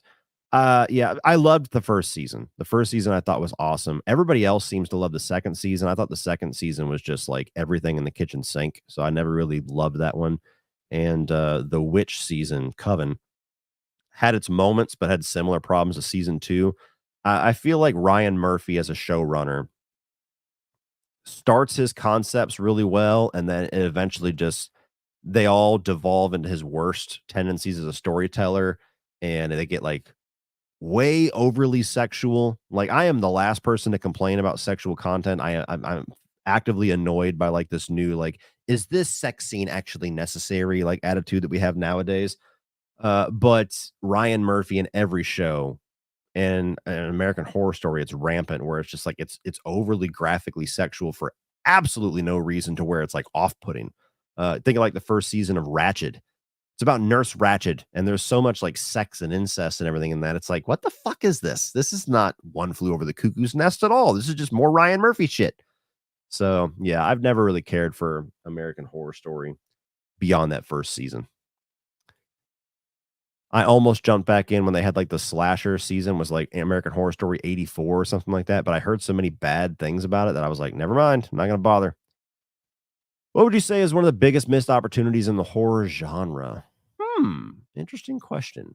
One of the biggest missed opportunities in the horror genre. Um, the only thing that I can think of at this moment is that when Freddy versus Jason came out and hit, made a lot of money, it was very popular. Since has seemed like it's a love or hate type movie, but at the time it was a big deal. I feel like there was a big missed opportunity for all of the other brands to not figure out how to do a bunch of those little mashup movies to kind of close out those era of actors before everything got remade and rebooted like 3, 4 years later. Like we had that there's 2003 that Freddy versus Jason came out. And then it was what was it, 2000 and when the fuck did the Texas Chainsaw Massacre came out? Was that 2004? 2003? Same year. Okay, shit. So it was the same year. Okay, well maybe they just didn't have the opportunity because they were already milking that. So maybe I'm wrong. If they had gotten Freddy versus Jason figured out a little sooner, I think there could have been a nice little 3 or 4 year thing there where you got a bunch of horror icons together in these mashup movies before everything got rebooted for the new era in the mid 2000s. So that's the only thing I can think of at the moment. Other than that, I feel like horror has pretty much explored all of its opportunities for better or worse. Hey, Cody, love the work. I appreciate it. Have you seen the Netflix film Metal Lords about three kids who start a metal band to win a talent show? Seems like it would be right up your alley. I have not, but it certainly piques my interest. I'll have to check that out. That does sound like it's up my alley. Thanks for the recommendation. But no, I have not seen that. If it's a Netflix original movie, that's why, because I've given up on everything that they create. But I'll look it up. What do you want to see in the next Resident Evil game? Well, I'm assuming you mean the non-remake. So they're going to have like a Resident Evil 9 at some point, and then I would imagine they're either going to do a Resident Evil or Resident Evil 5 remake, which I really hope they remake the first game. I've said this numerous times. As far as the remake side of things, they did 2, 3, and 4, which are like the Leon Kennedy Raccoon City storyline. Now they need to remake the original Code Veronica and Resident Evil 5 because that's the Chris Redfield, Jill Valentine, Wesker storyline. You have a lot of people out there that swear to like they don't need to remake the original because they already had a fantastic remake.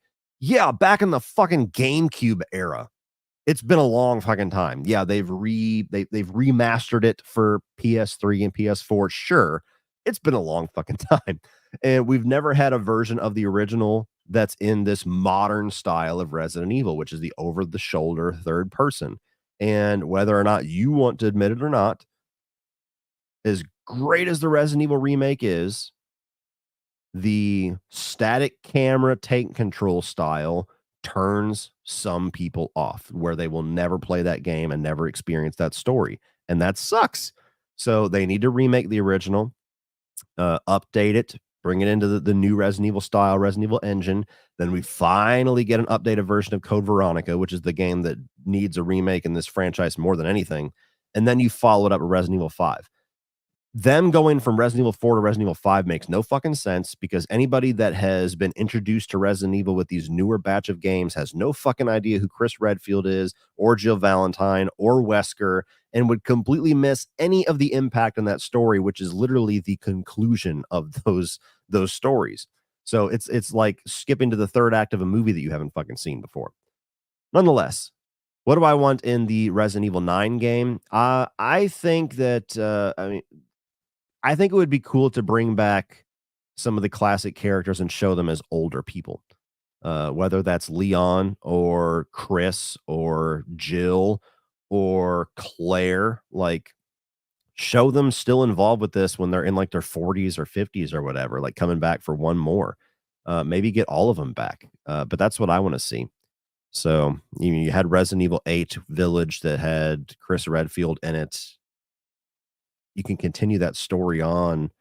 They jumped into the future to have that guy's daughter, which they did in the DLC. So I don't know if she'd be involved in it or not. But if they're jumping to the future, show all these classic characters from the first couple of games, decades later, still trying to fight something like one last fight. Do you feel anti-SJWs are taking movie wokeness way too seriously? A woman or black man leading a movie doesn't mean the movie is being woke. Yeah, there's craziness on both sides of that whole thing.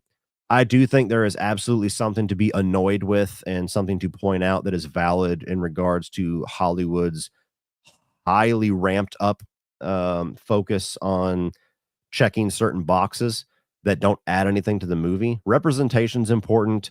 All that stuff. Totally champion all that. But there's a lot of things that they do.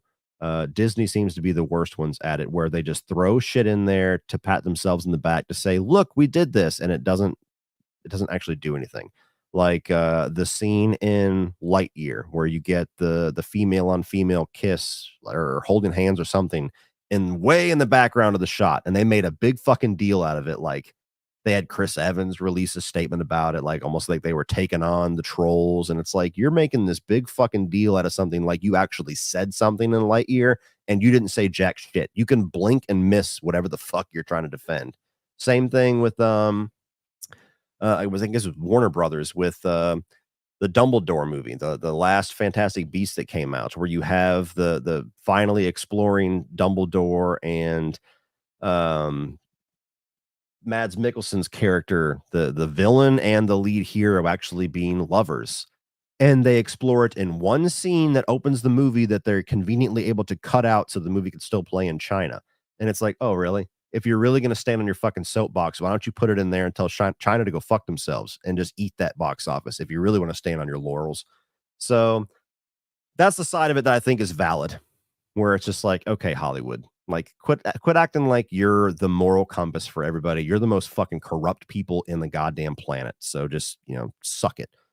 But at the same time, I do feel like there is massive overreaction that people have, just like you said, wherever it's a woman leading or a black man leading or whatever, they say it's woke. And it's like, how many fucking movies throughout history have we had with this that was not doing it for political or social gain? Is Blade woke? Is Aliens woke? Like there's legitimately an argument that you have where you look at a lot of these like most popular, most hailed critically and fan acclaimed movies of all time and say, would this be considered woke in today's culture? Aliens being one that I see brought up a lot.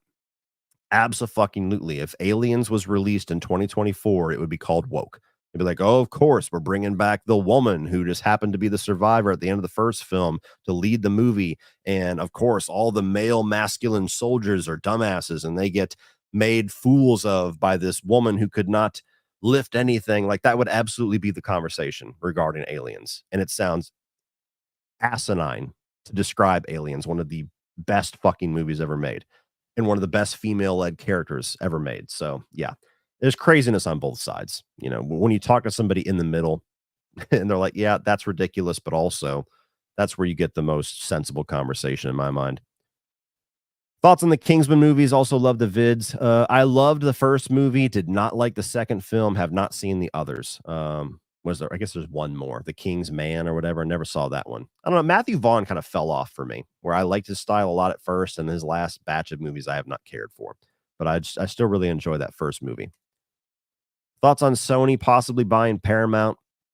I don't really have any thoughts for it. We're in this weird time where it's all about acquisitions and streaming deals. You can get Netflix and Disney Plus and Hulu in a package, and you can also get Max and Peacock and this in a package. And it's like, so we just did like a big fucking circle jerk going around our ass to get to our elbow right back to where cable was. Sony buying out Paramount. I mean, if Paramount is broken, they're going to go away no matter what, then somebody's got to buy them. But it feels like the more like that we have like Disney owning Fox and Lucasfilm, and then we got Sony's going to own Paramount and whatever else happens, the less competition, the less creative outlets we have, the less variety in our movies we're going to have. So that's the only thing that concerns me about it. But business is what business is. If Paramount's going to go broke, then somebody's going to buy them or they're just not going to exist anyway. What are some of your favorite films that you know are dumb but enjoy anyway? One of mine is Jurassic World Fallen Kingdom. I really don't like the first Jurassic World film, though. Interesting. To me, Jurassic World is the only tolerable movie in that trilogy. What are some of your favorite films that you know are dumb but enjoy anyway? There's quite a few of them. I mean, there's a lot of them from my childhood that are pretty bad when I watch them as an adult. There's some that are intentionally bad. You got movies like Deadly Friend from Wes Craven that objectively is a terrible movie, but I have a blast with it. There's a number of them. I mean, there's a video that I did, the top 10 guilty pleasures. I'm pretty sure was not too long ago. Check that video out and you get a lot more of them. It's hard for me to think off the top of my head sometimes. But yeah, there's a number of them. There's plenty of movies that I know are dumb but still enjoy them. That's that weird mix about the guilty pleasure thing. It's like, we shouldn't like this. And like if it a movie with very similar issues, I probably wouldn't like, but for some reason the mix is just here. Like The Happening. M. Night Shyamalan's The Happening. I love that fucking movie, but I watch it as like an unintentional comedy and I have fun with it. If you watch it serious, it's a train wreck. So that's the weird one. Damien Leone, Nightmare on Elm Street. Thoughts? He's not the person I would immediately think of. I'm very curious to see Damien do something outside of Terrifier. I really want to see if he even wants to, but I really want to see what he can do with something that's not like a gore fest throwback grungy slasher. But yeah, as far as Nightmare on Elm Street, I want to see somebody who's just a little bit more cerebral take it over. Like I just want a really uh like a mind fuck take on Nightmare on Elm Street. I don't want somebody that can just come in and do gore because there's as much as I love gore, that's a dime a dozen. Nightmare on Elm Street's not a series that I value for gory kills. It's a series that I value for all the creative freedom that it has to make these dream sequences and Freddy as a character who's like darkly comedic while also being very sick and twisted. Like there's just something about that needs to be honed in again. So I want to see somebody like, not saying these are the names that I would pick, but somebody along the lines of like Jordan Peele or Mike Flanagan, I think would do a great job. If we're going to go for somebody more that's more style and tension over cerebral side, I would go Fede Alvarez. If we're going to go for that style of Nightmare on Elm Street, I think he'd be awesome.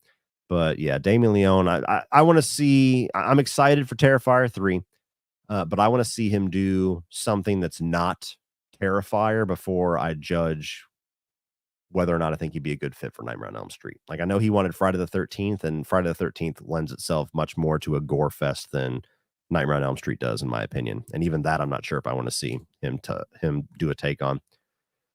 Do you think Scream 7's drama will sour the experience?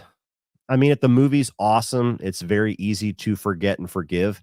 But I absolutely think the drama of all that is going to linger over that movie, especially in the online discussion of it. There's going to be people that, much like with the Child's Play remake, there's going to be people that make up their mind before they see it. They're going to use it as a chance to pick a cause and feel like they're a part of something. And so you're going to have a section of the internet that's going to boycott that movie and is going to troll all the people that review it or anybody that likes it in some kind of weird, misguided dedication to Melissa Barrera. And I think Melissa Barrera would be the first person to tell everybody not to do that. So, yeah, I absolutely think it's going to. I mean, if the movie's awesome, it's going to be easy to forgive for most of us. If it sucks, that's going to be one of the first things that's called out. Like, see? Movie fucking sucked because of all your damn drama. Arthur, would you do a video like your top 10 Tim Burton movies? I don't know. I would have to watch a lot of Tim Burton movies to be able to do a top 10. I never say never, but that's another thing that, I don't know. Beetlejuice is coming out that I'm curious about, but I don't know if I'm curious about it enough to dive into all the Tim Burton movies I haven't seen to follow it up with a top 10. But we'll see. We'll see. The year is young ish. It's about halfway over. What the fuck am I talking about? Have a sniper that takes out talkers. Oh man, I'm behind. Oh my God, I'm behind. Yeah. Yeah. Tranquilizer darts, not lethal snipers. Just, yeah. You fucking pull out your cell phone.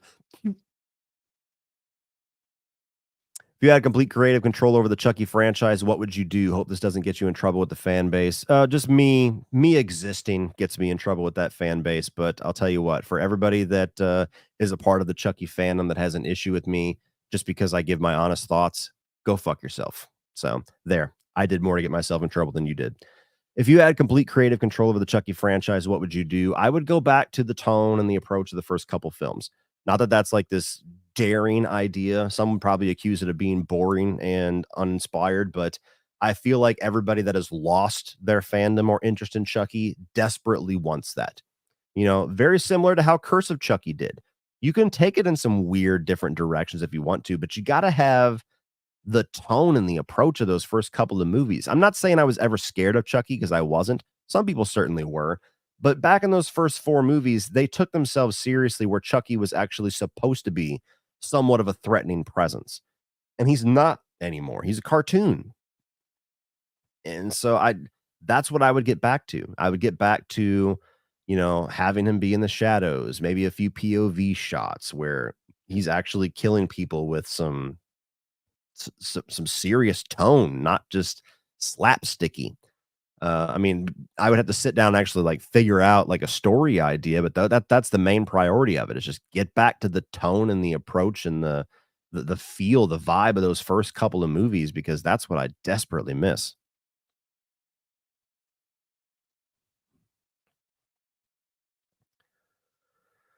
Oh Lord. Sorry I'm behind, guys. I'm doing my best. With the Friday the 13th franchise in disarray, I'm just going to squint my eyes and pretend that In a Violent Nature is the Jason movie we've been waiting for. I don't think that's the Jason movie we've been waiting for. If you've seen it and you liked it, I'm not shitting on your taste. But if you're walking into In a Violent Nature hoping this is going to be the stand-in for the Friday the 13th gap, I caution you, it is not that movie whatsoever. It is very different. Saving Private Ryan is in my top 3 of all time. I'm seriously wanting you to watch it. How are you not a war movie kind of guy? I mean, we all have our preferences. We all have certain genres of movies that we like more than others. We have certain genres of movies that don't do a whole lot for us. I'm just never in the mood to watch a war movie. It's not that I've seen them and I don't like them. It's just something about what a war movie offers. I'm just never really in the mood for. Same with Westerns. Like I've seen a lot of great Westerns, but I'm never really in the mood to watch a Western. So it's totally on me. I do need to prioritize more checking out some of these classic movies that I haven't seen versus watching a bunch of movies for the 10,000th time that I've seen, 10,000 times. But that's just my personality. If I'm sitting down, as I was bitching about earlier, where it's very, very rarely do I sit down and actually just want to relax and enjoy watching a movie with no work attached to it. When I do have those opportunities, 9 times out of 10, I'm just going to put on a comfort movie. I'm putting on something that I love and I adore that makes me feel good, makes me feel comfortable versus something I've never seen before. But yeah, that's on me. But yeah, I mean, how am I not a big war movie guy? It's just a matter of taste. Seen Maniac Cop Trilogy, fun action slasher hybrid. I have not. I had a subscriber send it to me, but I have yet to actually open them up and watch them. At some point, I'll probably do a review series on them, but just since going full time, keeping up with the new releases and everything has taken a lot of my energy away from some of the older movie series. But here, where we start to have some gaps and some slower months, I'll try to get through some of those. Have you seen X-Men 97? No, I have not. I just don't care about any of the Disney Plus Marvel stuff anymore. I've heard it's great, but I just don't care. I'm over the MCU stuff, especially on Disney Plus for a while. Like I'm excited for Deadpool, but even that, like I'm not chomping at the fucking bit for it. So I need my break. They're not going to do very much over the next year between DC and Marvel, and I kind of need to just use that break. Highly recommend Monday Mystery Movies at Regal. It's $5 a ticket. Me and a lady have seen movies we love that we have never chosen to see otherwise. Boy Kills World was the last one. I don't know if there's any Regals near me anymore. They closed down the 2 that were in Savannah, and to be honest with you, even if it was open, I fucking hate the theaters in Savannah. I go to the ones that are in the cities and the outskirts of Savannah. They're newer, they're kept up better. The ones in Savannah are just fucking run down and gross, and the AC doesn't work, and I hate going to them.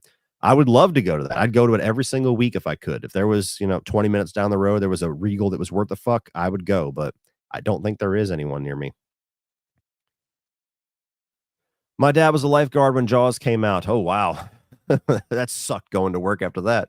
He said that the beaches were empty for weeks after because everyone was so scared. I get it, man. That movie's still responsible for people's fear of the ocean. What modern movies do you think will be considered a classic in 20 years? That's always so hard to say because I mean, we could talk about the more successful movies or the movies that are my favorites, but you never really know what's going to have staying power. Sometimes movies come out and people like them and then they kind of just they turn into cult classics. So, like, I don't know. I feel like the Dune movies are pretty safe bets as being hailed as classics. I feel like, yet, what are some other ones that have come out?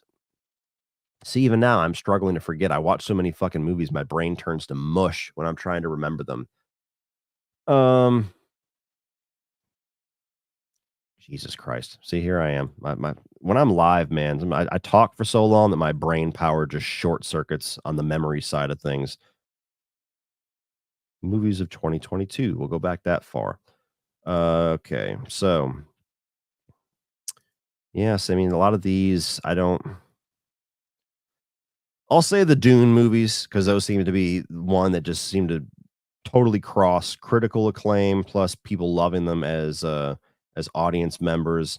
A lot of the movies that are my favorites over the last couple of years, I feel like are definitely going to be more of those cult favorites like Barbarian and X and Abigail from this year, The Menu. My favorites tend to be those types of movies that I don't think are going to be like these mainstream mainstays. So I don't know. That's a difficult question to answer because you think about a lot of movies that you love from certain years, and it's like, are they actually classics? As in, like everybody across the board seems to really love them, and everybody kind of remembers that year for it, or are they just favorites of yours? Sometimes it's hard to separate that. I think Free Fire by Ben Wheatley could be up your street. Oh shit, we're behind. I feel like I talked about that 2 hours ago.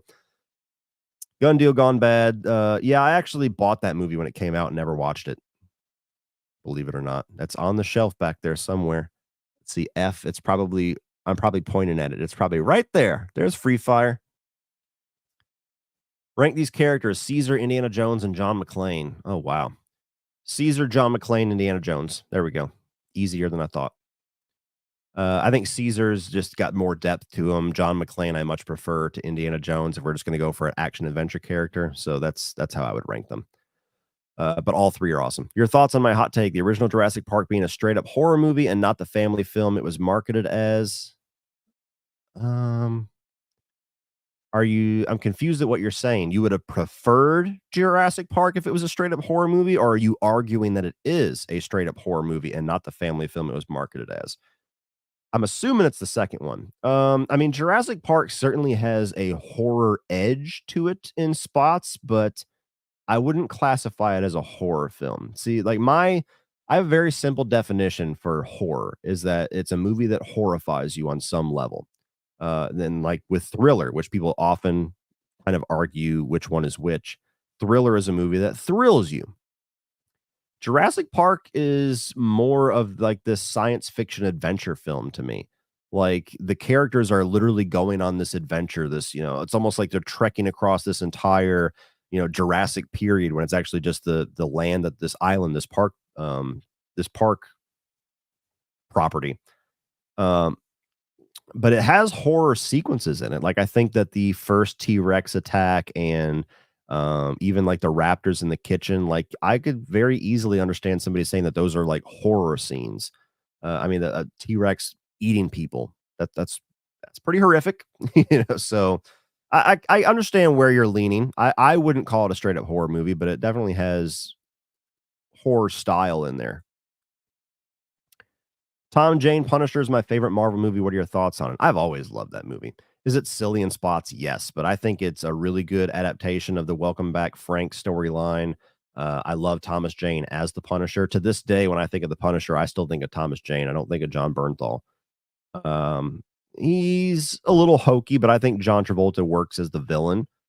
It's got some good action in it. It's not action packed by any means, and I actually like the characters in his little apartment building, Rebecca Romaine and John Panette and Ben Foster. I really enjoy that movie. So yes, it's always been a favorite of mine. I've never understood the hate for it. Have you seen the old Irish movie Rawhead Rex? Also, what's your favorite Alter Bridge album and why? I have not seen Rawhead Rex, but my favorite Alter Bridge album is Blackbird. To me, that was when they first kind of honed their style. You had the first album, which is still very good, that was primarily written all from the Creed band members, and then Miles Kennedy just came in and recorded it, where Miles Kennedy's style and Mark Tremonti and everybody else in Creed was at its synergy for the first time with Blackbird. It's an album that I can listen to start to finish. So yes, that's my favorite. I'm going to try to pump through a few of these a little faster to get back on track. So I apologize. Still going to try to answer your question as best as I can. You got any faith in a potential sequel to the first Omen? No, and I don't want one. That was the thing that I disliked the most about that movie. Like, to me, it would have been half a star higher in my review if they wouldn't have done that sequel bait shit. Like, you actually pulled off what I would have considered the impossible. You did a serviceable and interesting and uh, you did a prequel that's worth its existence. It actually adds to the first movie. How many can actually say that? Not many. You did a good job. Why the fuck are you putting in this bullshit at the end to act like there's more stories to tell when you have now arrived at the beginning of The Omen? That story has been told. That's a timeline that is set in stone. So, no. I mean, I don't wish that the movie's unsuccessful or anything, but if they come and say the second Omen or what, like, no, I don't want any of that. No, no, no, no, no, no. Hey, Cody, any horror con plans for this year? I don't know. There's trying to think of what else is coming the rest of the year. We just had Spooky Empire and Texas Frightmare and a couple others. Like, I did a lot of con stuff at the beginning of the year and kind of burnt myself out. Like, I did MegaCon, and then a couple weeks later I drove all the way up to North Carolina and did Mad Monster. And I also had a number of music festivals and things that I've done. So I'm kind of tired from traveling and everything right now. So not to say that I won't pick up in the last part of the year, maybe do something. I still have Fantastic Fest coming up. There's a chance that I'll be at Gathering of the Ghouls in Arizona, still working things out with those guys. But beyond that, that's as far as my plans are right now. But I do want to make it to Spooky Empire at some point. I've never been. It's just 4 hours south of me. Just didn't have the interest in going in May. Art the Clown would have been better as a PG-13 icon. Oh, I highly disagree. I highly disagree. I don't think that there is any value in a sanitized Art the Clown. I don't think. I mean, until I see it, I can't say for sure. But to me, the entire point of that character is to be like depraved and over the top violent. So yeah, I don't even. My brain doesn't even compute a PG-13 version of that character. Hey, Cody, good to see you. How about this? $100 if you watch and review the CG Resident Evil movies and Netflix miniseries. Well, keep your money. I don't want to start a trend of watching things for money because I'll set myself up for pain. But yeah, I don't know, man. Like the CGI Resident Evil movies and everything they're very anime styled, and I just don't get into that stuff. Not to say that they wouldn't be entertaining on some level. Maybe one day I'll check them out, but I don't know. I just don't get into animation nowadays. Like I'm the old man yelling at the cloud about it. It just doesn't do anything for me. Heather Langenkamp has said, if she would do one more Nightmare on Elm Street, do you think Robert English? How dare you? How dare you? By the way, Demon Shire, like I totally skipped over. I hope you didn't give me $100 super chat and I just fucking skipped over it. Let me scroll back up. I'm getting into speed mode and it just dawned on me. I hope you didn't just send me $100 and I said, no, never mind. Maybe you did. There's another one. Okay. I don't know. Message me, sir. Message me. I can't convert currency right now while I'm live, but message me about the Resident Evil thing. If you already sent me the money, then we'll see what I can do. But I just realized that probably looked really bad if I wasn't paying attention. I'm like, nope, thanks for the free money. So yeah, message me. We'll talk. Heather Langenkamp has said if she would do one more Nightmare on Elm Street, do you think Robert Englund, damn that autocorrect. Do you think Robert Englund could do one more, and what would be your pitch for that film? Here's the thing. I love Heather Langenkamp. I love Heather Langenkamp. Of course she wants to do one more Nightmare on Elm Street. That would be the biggest payday of her fucking career. And not to say that she's like, turning roles away or anything like that, or that she's not, still working heavily as an actress or something. She might be. The last thing I knew she was in was that Mike Flanagan show, but like she's not doing a ton right now. So even on that side of it, of course she wants to do another Nightmare on Elm Street. And that's not any disrespect to Heather Langenkamp. Like she's awesome. She has nothing to prove. But the basis of people's hunger for this idea being that Heather Langenkamp's saying that she would do one more. Yeah, who the fuck wouldn't? Who wouldn't take a paycheck at the end of the day? Not to say that she's not passionate about it, but at the end of the day, that's what she's saying. Yeah, I'll take a big fucking payday to do another round as Nancy. Are you kidding me? But do I think Robert Englund could do one more? No. No, I don't. I don't think he wants to, and he's said that for, like, 15 fucking years at this point. Like, he was saying it before Freddy versus Jason came out, if I'm not mistaken, that he's like, I'm done," and then he did Freddy versus Jason, and after that, he's been chasing it ever since, where everybody's like, "Come on, man, one more," and it's like, "No, I'm done. Give it to somebody else." I don't I mean, Robert Englund, from what I understand, isn't even gonna be doing cons too much longer. The fucking guy's old. He doesn't wanna do it anymore. He doesn't have the energy for it, like, and do you really wanna see that version of Freddy? Again, no disrespect to Robert Englund, he's a fucking god. But do you really wanna see Robert Englund now do Freddy Krueger? Honestly, like, this is another one of those things I was talking about earlier, where sometimes I think fans need to take them a hard look in the mirror and ask themselves, "Do you really want that?" I know on paper, part of you is fucking salivating for it, like, "Come on, just one more, just one more." But do you really want that? My answer is no. For that reason, as well as, okay, let's say, for argument's sake, that Robert Englund gets fucking juiced up and decides to do one more, and Heather Langenkamp comes back and does one more. Let's even say it's great. Let's say we get that legacy sequel. They copy the fucking formula of Halloween 2018, which is nauseating to me that they can't think of anything else to do but that. And it's great. Now what? Now you got to fucking reboot it anyway. Yeah, you got your one more, which nobody's going to be satisfied with one more. They're going to say, come on, one more. And then you got to reboot it anyway. Let's just fucking reboot it now. Let's focus on telling an awesome story, getting a great script, figuring out somebody working today who's an up and comer or some kind of an underknown actor that can embody Freddy and play him for the next 20 fucking years. And let's figure that shit out now instead of wasting our time and resources doing Halloween 2018 with Freddy. So that's my thoughts on it. I don't want that. As much as I love both of those actors, and as much as I would absolutely be there day one, no matter what the fuck I say, that's the last thing that I want from Nightmare on Elm Street, to wait this long just to get that. Chucky movies with the best and worst doll designs. The worst doll design is the remake, for sure. I'm a defender of that movie, but that doll design is trash. Chucky movie with the best design. My favorite has always been Bride of Chucky. That's my personal favorite. Even though that's technically a Seed of Chucky doll back there, which part of that hurts my soul. It's the exact same design as Bride of Chucky. So I guess I would say Bride and Seed. To me, those designs of the doll are pretty indistinguishable. But that scarred look in those two movies is my favorite look of Chucky. Hey, Cody, do you think someone besides Sam Raimi could direct a comedy heavy Evil Dead film? Yeah. Yeah. I mean, I don't know off the top of my head who I would pick, but yeah, absolutely. Let's see here. Sorry, I keep going to the live chat just to make sure we're not having any issues or anything once in a while. So here we go, getting back to this. Thoughts on silent horror movies? Nosferatu, Cabinet of Dr. Caligula. To be honest with you, I've never watched a silent film. I've never had the desire to really check it out. To me, that seems weird. So maybe that's just me showing my generation.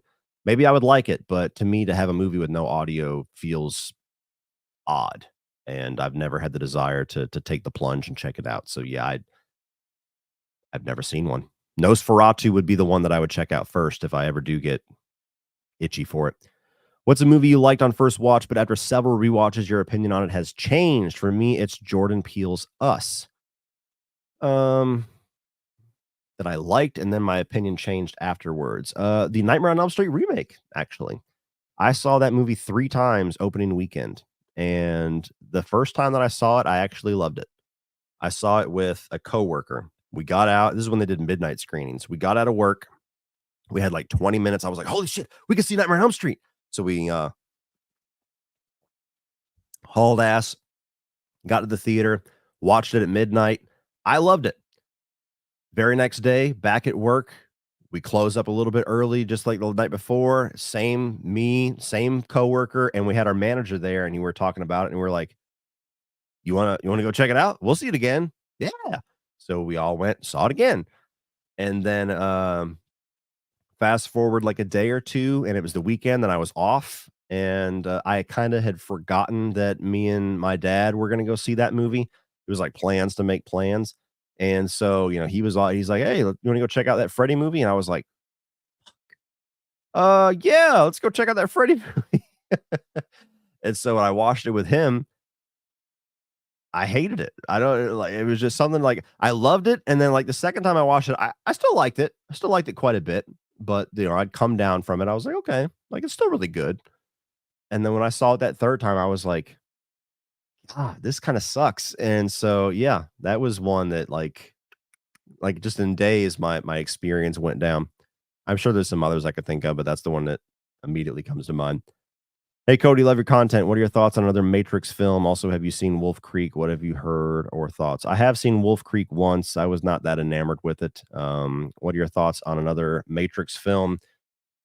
I think there's potential to do something as long as they're going to keep it more simple and more akin to the first film and not get so bogged down and weird lore and shit. So if that's the direction, I'm all there. I'm all for it. I'm not one of those people who's like, no Wachowskis, no Matrix. Because guess what? The Wachowskis are responsible for Matrix 2, 3, and one of them is responsible for the last one that we got. So I'm totally fine with a Matrix film that does not have the Wachowskis attached. But if they're not attached, I want the things that I don't like about the Wachowski movies to not be in this one. So I'm very curious about it. I think there's potential to do something awesome with it, but I'm not going to be surprised if it comes out and it's not very good. We'll put it that way. What's the best movie trailer you've seen? The first Logan trailer is the first that comes to mind for me, as well as the Inception trailer. Here recently, I think the Alien Romulus teaser trailer is one of the best trailers I've seen in a long fucking time because it really delivers everything that you want to see in a new Alien film. Like it just totally touches what you want in that quick little tease. And it doesn't give you any context for the story. It doesn't tell you anything that even comes close to being a spoiler. I mean, that little shot of the female protagonist coming out with the gun, looking very Ripley like, that could be from the third act, but there's no context with that shot to make you think, oh, they just showed third act shit. So to me, that's the best trailer that I've seen in a very long time is Alien Romulus. Thank you, Brendan. Alec, would you say Silent Hill is one of the best video game horror movies to be made? Um, One of the best, as in like maybe top 10, top 5. Yeah. I'm not a huge fan of Silent Hill, but that's more of a comment on how shitty video game movies are that would still make my top. Um, yeah, I mean, it would probably be my top 5. It's good. I don't love it, but it's good. I'm curious to see the second one that's coming out. Hey, Cody, have you seen any Peter Jackson's horror films? Brain Dead, Bad Taste, The Frighteners. Brain Dead's my all-time favorite horror film. I love The Frighteners. Frighteners is one of my favorites. I just picked up a Blu-ray copy of Brain Dead slash Dead Alive a month or so ago. I have yet to watch it. I at some point this year, I'd like to do a month where I review some zombie flicks, so I'm kind of holding on to it for that. But yeah, I liked a lot what he did in horror. I did. So I'm sure I'm gonna like it, but I love The Frighteners. Frighteners is awesome. Thoughts on Trey Parker and Matt Stone live action comedy film starring Kendrick Lamar in 2025? Is that a basketball player? Kendrick Lamar? People are going to scream at me because he's probably like one of the most popular basketball players of all time, but I'm not a sports guy. So yeah, I don't completely recognize Kendrick Lamar like as an actor or whatever. I think that's a basketball player. But I don't know. Trey Parker and Matt Stone are pretty fucking funny. I don't watch South Park like religiously or anything. I just kind of once in a while I'll watch one of the older episodes or something like that, but they're pretty fucking funny. Basketball was okay. I was never a massive fan of that, so it'll pique my interest a little bit, but I'm not somebody who would get crazy excited about that. Watched Chucky season 1 for the first time, enjoyed it mostly. Some issues with the Lexi character and rushed certain plots. Forgot Devin saw while I was in Final Destination. Liked your and CP's reviews after I finished it. Yeah, season 1 was solid. It definitely had some issues. I struggle with the Lexi character too, which you're going to be surprised. She's the only character who's worth a fuck as far as kid characters in season 2 and season 3.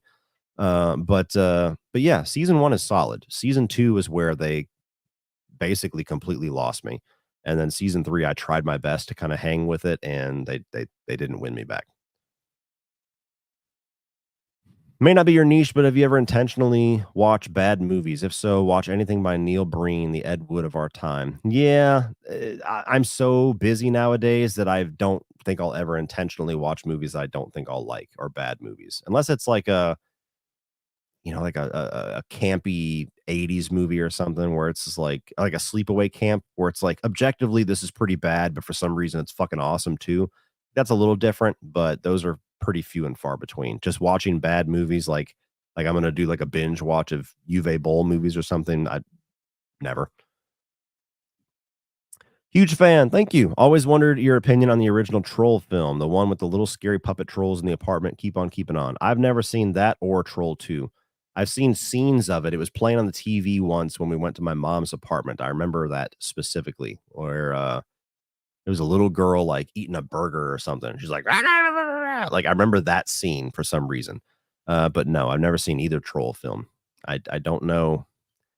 I guess because of the legacy of Troll 2 being like the worst movie ever made, I've just never really had the desire to check it out. Is it any good? The first one? Thoughts on The Witch? The Vivitch, I'm assuming is the movie. Usually that's how you distinguish it, The Vivitch. The Witch is a movie that I respect. I can't say that I enjoy it or that I'd like to rewatch it. It's dark, it's fucked up. It's definitely a movie that I think is very well made, and I appreciate how bleak it is. But it's also like one of those just watch once and don't revisit type experiences to me, where I'm like, cool, I've seen it. I can be part of the conversation. Don't think I need to experience it again. My favorite movie by Eggers is The Northman, and I'm hoping Nosferatu is going to be awesome.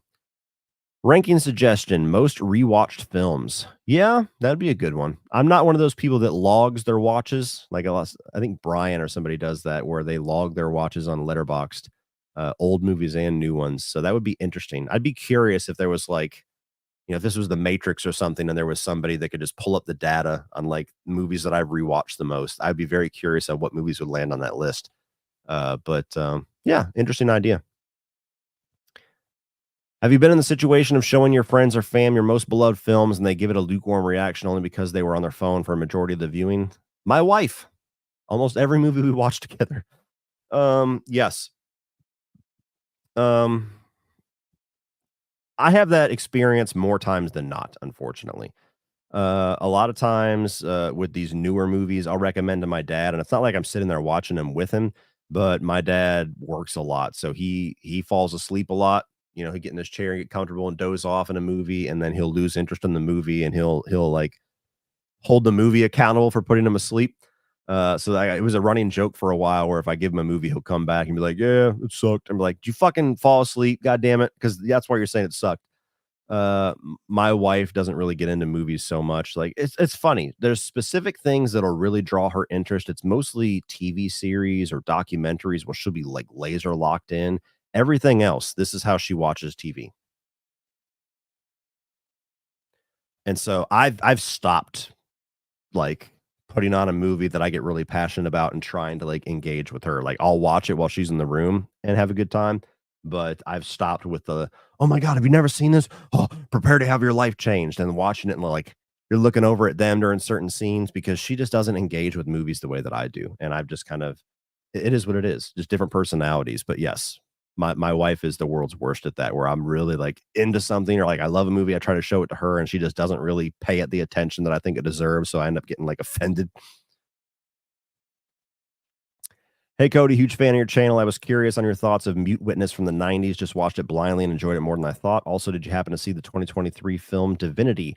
I have never heard of Mute Witness from the 90s. So, what is that? Mute Witness. Hello. Somebody asked. They prompted the question. Cut it quick.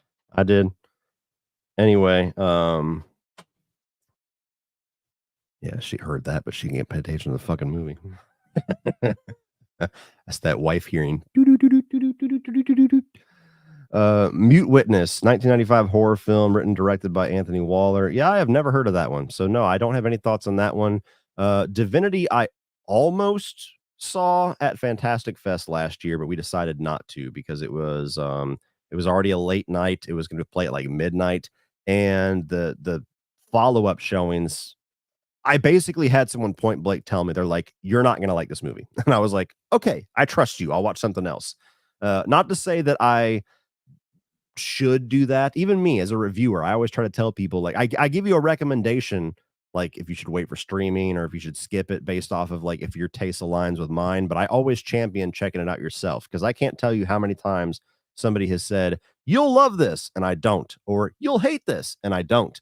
So always give a movie a chance if you're willing to. But in a film festival, you're in a setting where you're trying to see as many experience as many movies as possible. So if you have one that the odds on the dice roll is not really in your favor, you tend to try to pick something else. So no, I did not see Divinity, but I have not heard anybody recommend it to me, which makes me think that yeah, I think it was Dylan that told me in Fantastic Fest. I think Dylan was probably correct in telling me this is not for you.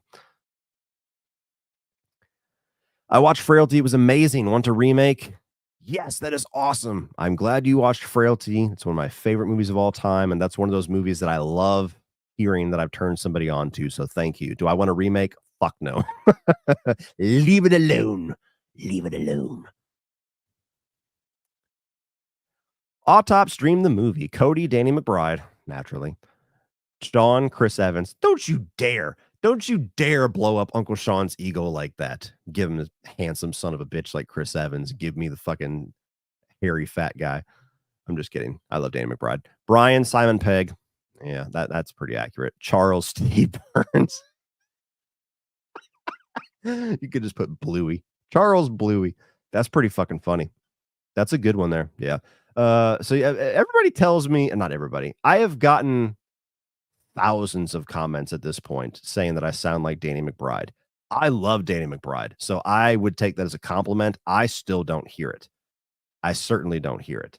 I don't really get accused of looking like Danny McBride, but sounding like him, a lot of people say that, but I still like I'll listen to a clip of his voice, I'll listen to mine, and I'm like, I don't hear it, but it must be true on some form because it's everybody says it. Giving Sean Chris Evans. How dare you? How dare you? Thoughts on Darkness Falls? Was a childhood favorite and guilty pleasure. Keep up the great videos. It's okay. It's okay. See what you done. See what you done. I will accept Chris Evans. He's a bit of a downgrade on looks, but still with the appropriate range. See what you done.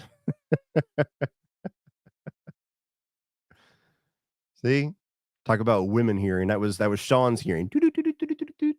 Ego boost. Thoughts on Darkness Falls? It's okay. Yeah, I've never really been that crazy about it. I rented it back in the day. Maybe it's worthy of a rewatch, but yeah, I haven't seen it in a very long time. This is the Demon Shire one that I clicked on earlier. Did you get a chance to check out my video game metal cover album? If so, would you mind reviewing it with your notorious brutal honesty? I would not review it with a video. I have not had a chance to listen to it yet, but I do have some road time coming up soon, so I will be able to check it out soon. I will just tell you privately what I think about it. But yes, I have not forgotten about you. Just a busy guy. Which holiday could use a new original slasher? Shit, is there any that hasn't already been done? Which holiday could use a new original slasher? I'd like, well, I don't know. I feel like we just got a couple of those. I was going to say Christmas, but there's probably more Christmas horror films than anything else, aside from maybe Halloween. I don't know, man. Like Thanksgiving just kind of filled the void on that one. St. Patrick's Day feels like it's got to be Leprechaun. Otherwise, what the fuck's the point? 4th of July, maybe you could do something with 4th of July. I mean, we've had what I know what you did last summer, but does that really feel like a 4th of July movie? I think it's just kind of a byproduct of that movie.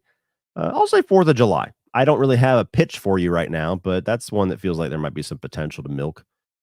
What are your top 5 The Boys characters, and are you going to review season 4 when it comes out? Most likely. I reviewed season 3. Top 5 The Boys characters.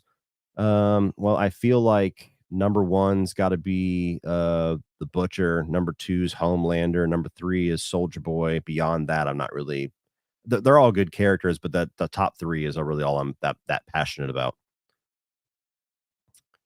Any plans to do a David Fincher review series when his next movie comes out? Probably not.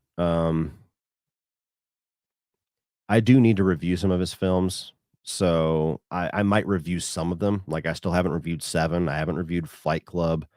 Like Panic Room is one that I love that I feel like doesn't get enough love that I'd love to do a review on. But there's also, like Benjamin Button, I'm not a big fan of. The Game is just okay.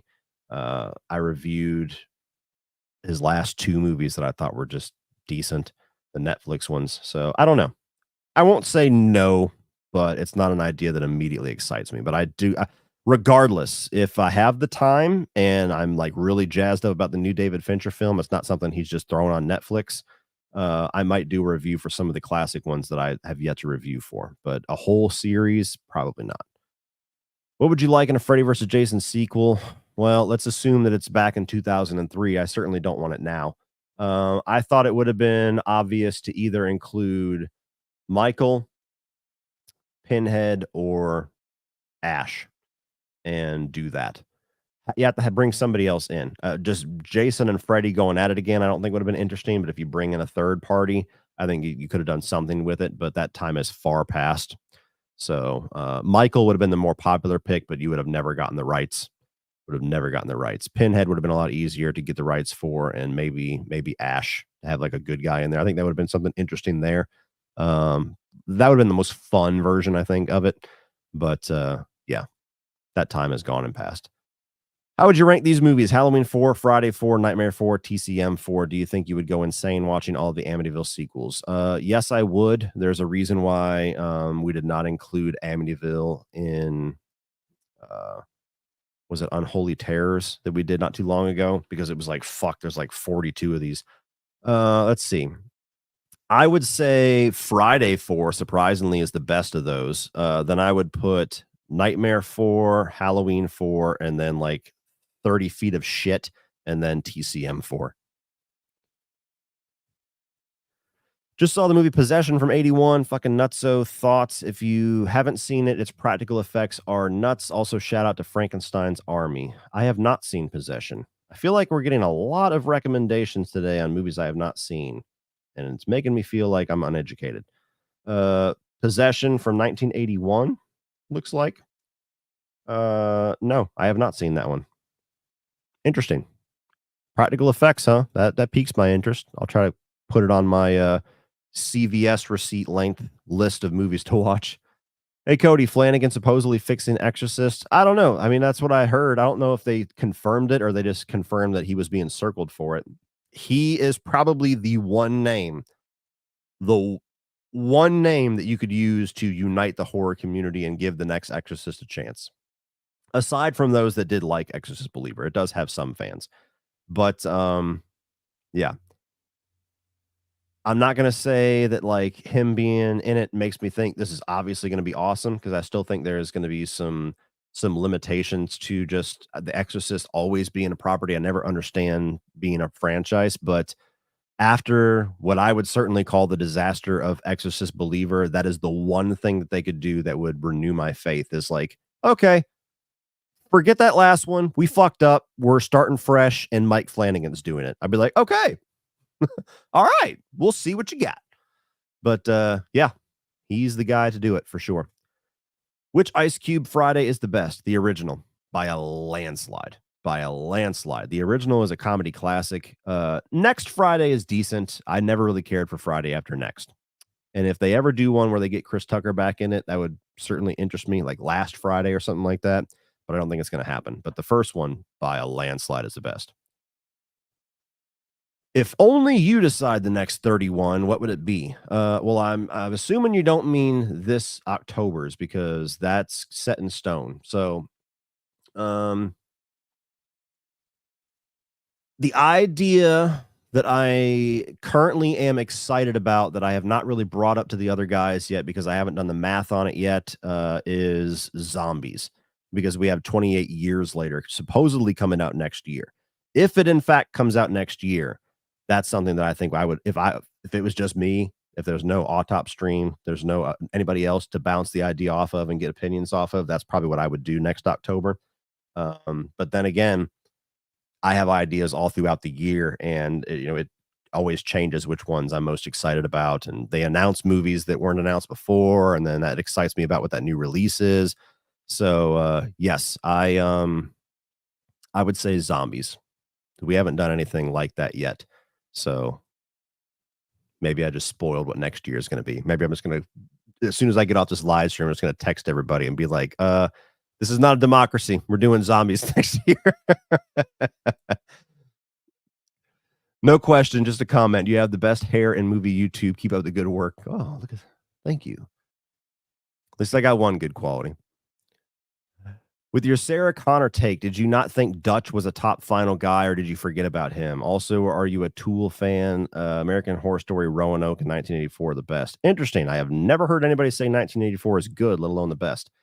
Um, I didn't necessarily forget Dutch. It's just it's one of those weird things. Like I don't really gatekeep genres, but I certainly have my opinions on which movies fit where. I always think of Predator more as an action movie than a horror film. It's got horror in it. And that's where people probably would look at me like I'm an idiot when I argue things like The Terminator is for sure a horror film. But to me, that's a horror film with some action, where Predator is an action with some horror in it, if that makes sense. But I wouldn't die on that hill. Like if somebody told me Predator is definitely a horror film, I'd be like, I get it. I like it's not necessarily the genre that my mind immediately goes to, but I'm not going to say it's not horror because it's certainly got some fucking horrifying shit in it. He's ripping spines out of people. So I think that's why Dutch didn't come to mind when I thought of Final Guy, because I was thinking specifically horror films, and Predator just didn't enter my brain. But if somebody put Dutch on their list, I would never argue it. I'd be like, okay, cool. So that's the attitude that I kind of take with the genre thing. Like people get really mad and passionate and hot and bothered, to like, that's not this, it's this. Unless it's something asinine, like somebody trying to tell you the 40-year-old virgin's an action flick, I usually can see their point. There's a lot of movies that belong to multiple genres, and it's just about which of those genres does it most define for you. Like Terminator is horror, sci-fi, and action. For me, if we're going to do a pie chart, that original Terminator movie, horror is the bigger piece of the pie. Predator, horror, sci-fi, action. If we're going to do a pie chart, action is the biggest part of the pie. But somebody else might argue different, and that's fine. Can we get a review of Death Sentence? I would love to review it. I'm not going to say no. That's a movie that I would probably love to do on like one of my hidden gem reviews. So I'll keep it in mind for sure. But the hidden gem thing, which I actually need to do one this month because I don't think I did one last month. The hidden gem thing that I've been doing for the last year or so, that to me is like whatever I'm in the mood in that moment to review. Like it might sound weird, but sometimes you'll have an idea for a video, and then the day comes where you're supposed to record it, and you're just not feeling that idea. And you're just like, man, I don't really want to talk death sentence today. I don't know. Something just I don't know. It's not what I'm feeling today. And I tend to follow my gut with that, because I know if I force myself to review Death Sentence on a day where I'm not really in a Death Sentence mood, my Death Sentence video is going to suffer. Whereas if I do it on a day where I'm really jazzed up about Death Sentence, it's going to be that much better. So yeah, it's a movie that I do want to review, and it will probably show up on one of those middle of the month little hidden gem reviews. But when, I can't say for sure. Hello, Cody. Are you going to watch Sonic 3? Are you going to wear a Shadow the Hedgehog hat? Yes to the first question, no to the second question. I really enjoyed the Sonic movies so far. I am curious about Sonic 3, especially now that I know Jim Carrey's back. That was the thing I was worried about. Shadow is a character I don't really have much experience with. I'm more of an old school Sonic guy. So by the time Shadow was involved, I was kind of phased out of those games. But yeah, we'll see how it goes. Would you like an adaptation of Blood Meridian? What the fuck is that? You guys are pulling out a whole bunch of shit I ain't never heard of before, and it makes me sound foolish. Novel. Yeah, if it's a book, you definitely ain't getting me. I'm not a reader. Epic historical novel by American author Cormac McCarthy, set in the American West, follows the journey of a young runaway known as the Kid as he joins a ruthless gang. I mean, it sounds cool, but again, it sounds like a western, and I can kind of take or leave those.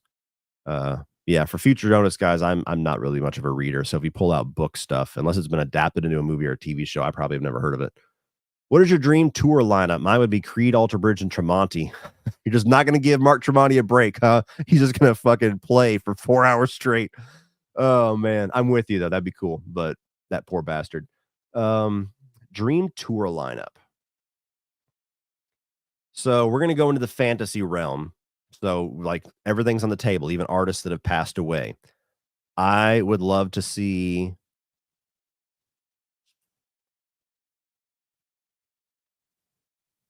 Stone Sour, Alice in Chains with Lane Staley, and Metallica. That'd be my 3.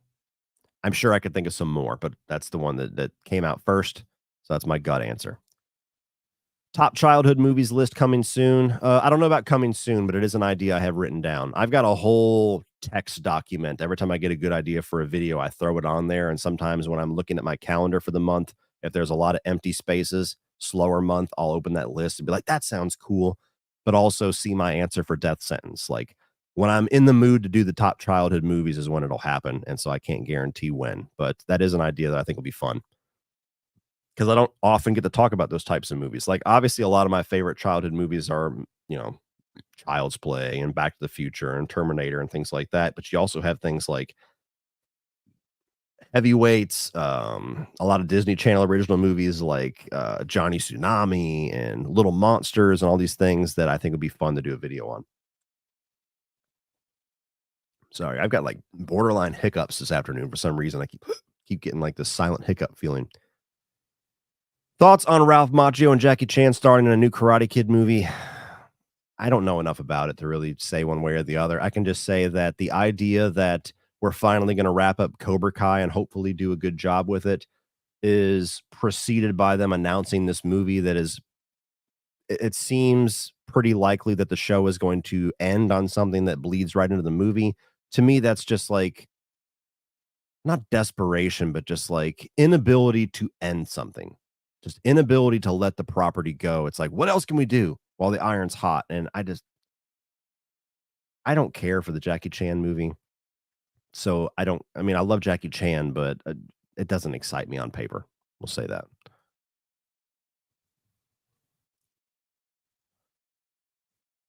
Let's see. 199. Thank you. Thoughts on the Sleepaway Camp franchise? Could you ever see a new film or remake happening? Keep up the great reviews. Well, I've reviewed all of them. Well, not all of them. I've reviewed 4 of them. I know there's some that are like official, unofficial sequels that are very hard to even get a hold of a copy of. So I reviewed 1, 2, 3, and Return to Sleepaway Camp, and I did a ranking for it. So you can get all my thoughts on those. Overall, it's a fun, campy little series. It's certainly not great, but I love the original. I have fun with 2 and 3, more so 2. Return to Sleepaway Camp is a nightmare, but kind of in a fun way. Could I ever see a new film or a remake happening? Yes, but not in a good way. Like I could see somebody taking the name and trying to do something with it, but it would lose everything that we love about the original Sleepaway Camp. I don't think they could get away with anything that movie's known for today. I just don't think they could do it. I mean, just the notion of having a killer that is revealed to be trans to me is just like a fucking minefield. Even if there's something clever in the commentary there, you're just going to get everybody on the internet saying, "What are you saying about trans people?" And it's just like, fuck, that's not the point. So I don't think anybody would touch that with a 50-foot pole. However, And I didn't get a chance to ask Felissa Rose this. If I ever meet her again, now that I've gotten all the intro, oh my God, I'm a fan, like all that out of the way, I would love to ask her her thoughts on something that I pitched in a video from a couple years ago, where I think it would be really interesting to do a legacy sequel to the original Sleepaway Camp, similar to Psycho 2, where Angela has been locked up and she's gotten full gender reassignment surgery and everything like that, probably provided by the state and everything, which is very relevant to today's times. And they release her again, like think Psycho 2. They release Angela. She's reformed. She's comfortable with who she is, trying to move on. And the people won't let her. And I think there's some real, you would have to be careful, but I think there's some really interesting things you could do with actually having some valuable commentary on trans people and how their experiences and how they seem to be treated by some people. Like there's some things you could explore there in a horror movie that I actually think would be really interesting and still hold on to what makes Sleepaway Camp great. Again, you would have to do it very carefully. You could very easily fuck this up. So I don't know if anybody would ever take the risk on it, but I think it would be a really interesting idea to like commit to that. Have modern day Felissa Rose come back and actually do something that's like interesting narratively with that character. I don't know. I think there's a possibility you could do it and not be a gigantic nightmare, but I don't think anybody would do it.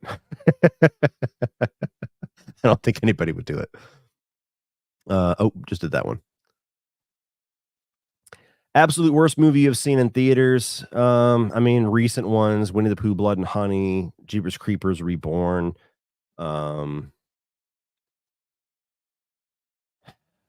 Skinamarink was a pretty miserable experience. I mean, like my worst couple every single year were pretty miserable. So any of those, but Winnie the Pooh, Blood and Honey, and Jeepers Creepers Reborn are two that are among the worst that I've seen in theaters since I've been on YouTube. I mean, those are the only two movies that I've said in the review, like, don't fucking watch this. Like, usually I'm like, I give you a suggestion, stream it, skip it, whatever. I'll say fuck this movie if it offends me. But I'm like, I always say, like, if you like this, you might like it. Like, I always try to find some way to kind of bridge the gap there. Those are the only two movies where I'm like, if you trust me at all, do not waste your time and money. And it takes a lot for me to do that. Seen Nerdrotic, he's a great podcaster, but his videos are repetitive anti-woke sludge. It's a shame because he could make a difference to fix films. I mean, I'll be fair because I've never seen these guys' videos, nor do I plan on watching them anytime soon. But it seems that Nerdrotic, Critical Drinker, Geeks and Gamers, fucking, there's a number of other ones that they're like this side of YouTube that just seems to like it's the movie fans that hate all movies and everything's woke. And maybe that's an oversimplification. Again, I have not seen their channel, so I'm not saying that all their content is that, or maybe some of it gets misconstrued. Who knows? But anybody that seems to be shelved into that section of YouTube where it's just like they're that, I have no interest in watching that or hearing that or listening to those person's opinions. So I would rather just not. So no, I have not seen Nerdrotic. Of course, I have heard of him, but the people that he is often lumped in with, I'm not a fan of what they do. So I assume I'm not a fan of what he does. Benjamin, thank you.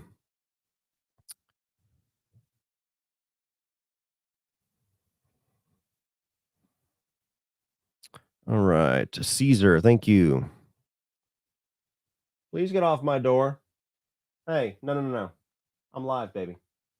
I love you. I'm live. Here, give me a hug. I've got maybe another half an hour or so. I'm gonna try to get through some. Say hello. Hello. Hello. Riley got honor roll and a math award today. Mathematics. Mathematics. So I got awesome. two. Two. All right. Two. Show your medals. I got 2 gold medals. I love you. Let me finish this Where up. are you taking me for? Parker's. I'll take you to Parker's as soon as I'm done. So shut my door. Shut my door. Love you.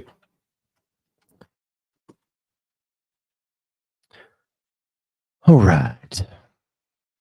I heard things in the background. I'm like, have you seen the obscure 80s film called The Wraith with Charlie Sheen? I think it's still free on YouTube. I have never heard of The Wraith. I have never heard of The Wraith. I need to like keep a fucking text document open to the side, and like the 10,000 recommendations that I get during these live streams I've never heard of, I need to just type all of them down. What do you think comedy should do to make a comeback? Be funny again? Here's the thing. Comedies aren't funny anymore, in my opinion. Not to say that they're all terrible. Like some have some decent laughs. I think the last comedy that I saw that genuinely made me laugh was Long Shot with Seth Rogen and Charlize Theron. That was pretty damn funny. But the reason why comedies aren't that funny to me anymore and to a lot of people is because they're afraid to offend. They're afraid to take risks with the comedy because they don't want to get trashed for being an ist, or you know what I mean, that they don't want to offend. And here's the thing that people don't like to admit: comedy should offend. Comedy is supposed to offend. The reason why you laugh is because it is offensive or risky on some level. Are there lines that we should probably draw? Sure. I think they have made those fucking lines way, way, way too restrictive over the last 10 years. But, there's certain things you can't joke about anymore. There's certain things you have to be careful joking about. And that's fine. That's valid. There's certain words we don't use anymore. We've decided as a society, you can't use those words anymore. Cool. You could still play to those rules and be fucking funny. You're going to offend somebody. Every single comedy that is hailed as one of the greatest of all time has pissed somebody off. Whether it's American Pie, that's a good example. American Pie is probably the most popular comedy of the 90s. Certainly one of them. Has a huge franchise. It's an absolute classic to many people. And it's one of those movies where you get these retrospective conversations on it, and people go, really? Are we celebrating the movie where the guy unknowingly, without consent, photographs the girl and broadcasts it to the internet? And it's like, yeah, okay, on paper in 2024, that sounds a little crazy. In a fucking comedy in 1999, it's hilarious, especially since it backfires on him and he has to dance his goofy ass and blow his load twice in 2 seconds in front of the entire school. Like, it's funny because it backfires on him, not because he's being a misogynistic pig. You know what I mean? And so it's just, there's things like that where there's so many movies that we all hail as classics where if you look at those jokes in today's context, they don't compute. And it's like, dude, what the fuck ever. That's why they were funny. That's why you don't hear any comedy in the last 10 years or more that people hail as a comedy classic. And if they do, inevitably you go to the theater and you're massively disappointed. Like everybody said, Joyride. Joyride is the next comedy classic. And I went to go see it and I'm like, what the fuck is this? This is a bunch of girls trying to do like American Pie, and it just does not compute because suddenly it's okay for females in this movie to be overly sexual and to be, depraved with how they use guys, and it's funny now, but it just doesn't work the same way. At least it didn't for me. That's just an example.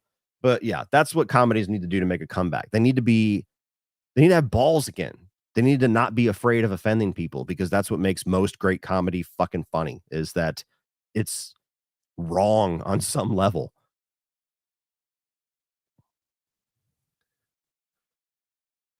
Porky's with the shower scene. There you go. There you go. Backfires on the teacher grabbing his thing. Perfect example. A bunch of dudes looking at a bunch of women that have not given them consent while their fucking titties are out is something that people would get like, oh my God, it's offensive. Fuck you. It's hilarious. That's why. It's funny because it's offensive. Past reviews, you felt like you were a bit harsh. Basically any negative review in the first 2 years of my channel. I've said this before. I don't know if it was on a Q&A or not, but there was a number of reviews that when I started YouTube, I mean, I was 26 and I was very detached from the reality that anybody involved with these movies could even come across my review or ever would come across my review. and I got a reality check like a brick in the face with that a couple of years ago. And so you got things like my Rob Zombie's 31 review that birthed the fuck this movie rating. And while I stand by that rating and I stand by all of my issues with the film, I don't feel like the way that I convey myself in that review is professional whatsoever. Now, I still go off the handle sometimes, like shit, Strangers Chapter 1, I ripped it a new asshole and I had fun the entire time doing it. But I feel like there's a difference with how I approach it now, where I just try to be comedic with it versus how I did it in the first couple of years where I was just fucking mean. Like there's a spot in my Rob Zombie's 31 review where I say something along the lines of like, I love Rob Zombie as a music artist, but I think he's a fucking terrible director and I hope he never directs a movie again. That's ridiculous for me to say. It's ridiculous for me to say because I don't like his movies. He should never work again. And I hate the fact that I said that. And I'm not the type to like delete reviews, so it's going to be there. I don't hide from my past, but I hate the fact that that's there. You know what I mean? Like, I think Rob Zombie's fucking awesome as an artist. So, like, if I ever had the opportunity to meet him, I would be super excited. And then I would be fucking mortified if I found out that he saw that review. He's like, "Oh, I recognize you. Didn't you do that review where you said I shouldn't work again?" I'd be like, and like, this some other ones. I can't think of other specific examples right now, but there's a few back when I was newer to this where it was just like, I don't know. I think it was like, I'm gonna be the rant guy. And I was good at it as far as being entertaining, but I didn't really know how to rein it in. And so it was less funny and more just mean. And I think that's where you get a lot of people like some of the channels that we just listed off. Not as, again, I haven't seen their channels, but there's a lot of people out there that have a following because they're just fucking brutal at tearing apart artists. Fuck this guy. I hate him. Fucking Ryan Johnson ruined Star Wars. Every fucking thing he touches is bullshit. He should, like, there's people that have channels like that, and people follow their channels because of that. And I very quickly did not want to be that. And I wasn't so good at that the first couple of years. So a long-winded answer for a very simple question. But yes, I feel like some of the older stuff that I did was not as professional as I tried to convey myself nowadays. And, the jury is out on whether I'm successful at it nowadays, but I feel like I'm better. Thoughts on 8 Mile? I love that movie. I'm not like an Eminem guy. I'm not a rap guy, but I love that movie. I think he's really good in it. Yeah. I'd never expected to like it, but we went to go to the theater to see it because my dad was currently or at the time was just dating my stepmom, and her nephew wanted to see the movie and he was hanging out with us. So we all went to go see it. And I was like, oh, fucking Eminem movie.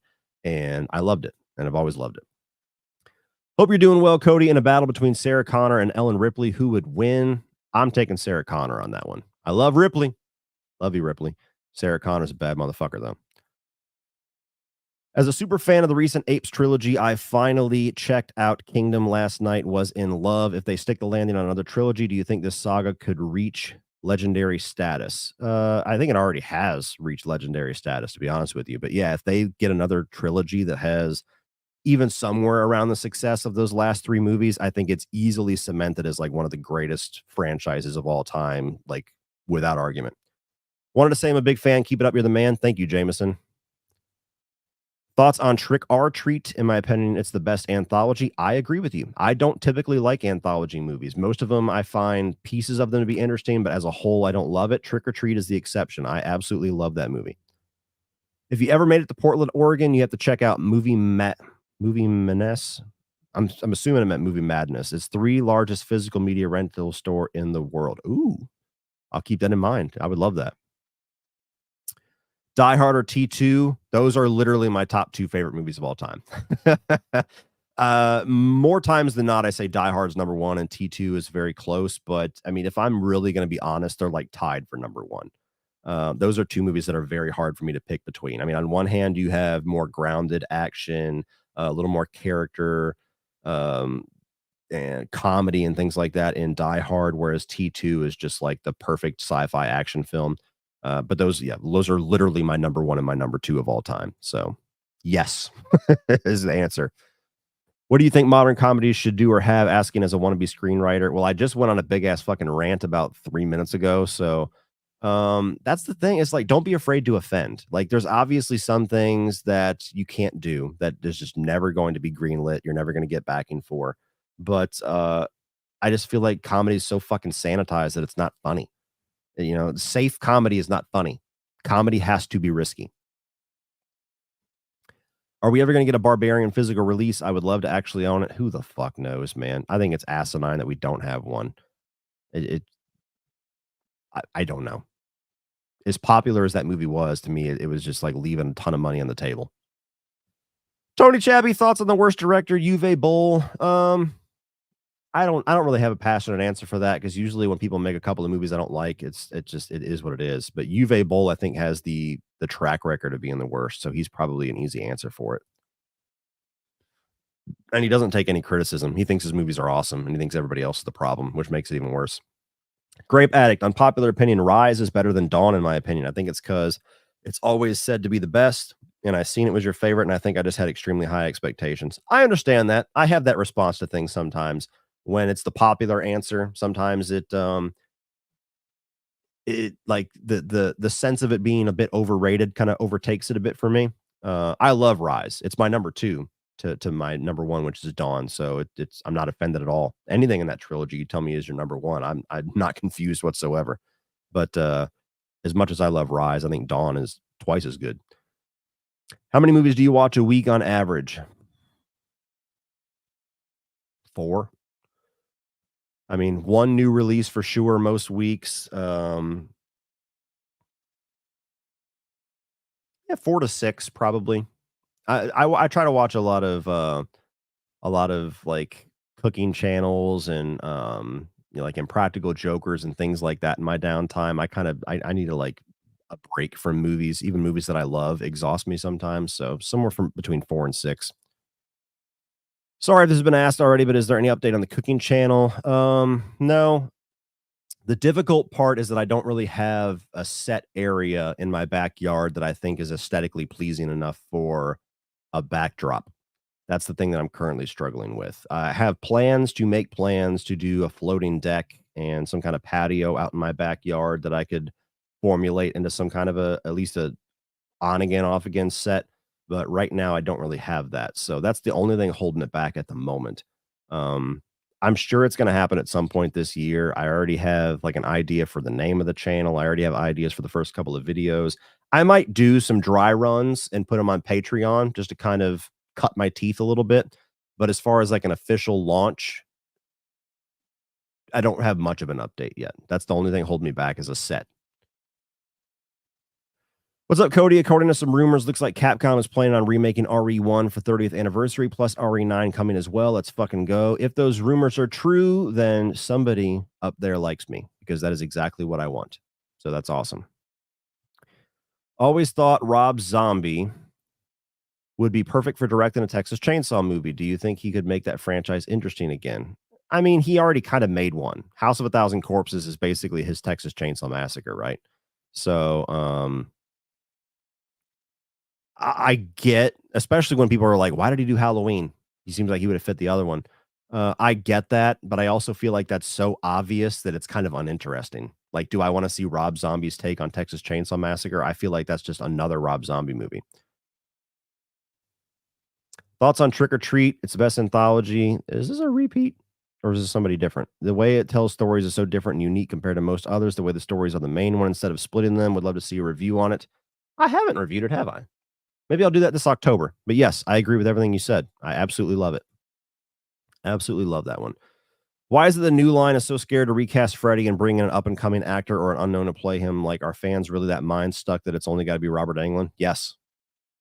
That's exactly why. Because the response was so negative to the remake, and a lot of it very unfairly pointed at Jackie Earle Haley as if he was one of the problems, let alone the problem with that movie.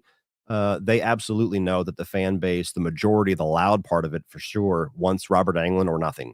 So, I'm not to say that that's exactly what's holding them back. There might be some other shit, but that is absolutely the reality. They look online and everybody but me, pretty much, me and Nick from the Lost Drive-In Say Robert Englund or nothing. Thoughts on Silver Bullet remake? I've always liked the idea of doing a series based on the novelette where every episode is a month of the year. I'd be up for that because I love Silver Bullet, but it's definitely dated. I could see a modern version of it being really good. Thoughts on Rogue from 2007, if you've seen it. I think it's one of the only decent croc alligator movies we've had, along with Crawl and Lake Placid. I have not seen it. I'm not really big into the giant animal attack kind of horror movies, except for a couple of the ones like Crawl, Lake Placid, especially Jaws, Deep Blue Sea. There's a couple of them, but there's a lot of bullshit. Like alligator and crocodile and ticks and like all these weird like 90s, let's take a creature and make it big, that just don't end up being very good. So, no, I have not seen Rogue from 2007. Are you excited, and thoughts on Alien Romulus? I'm very excited. That is my second most anticipated film for the rest of the year. The trailer was phenomenal. I have every faith in the world that Fede is going to knock it out of the park, and I can't wait to see it. Have a good one, Cody. Love your channel. I appreciate it. Thank you. Love you, Cody. Kills is the best Halloween movie, though. No, it is not. Where does 30 Days of Night rank in your vampire tier list?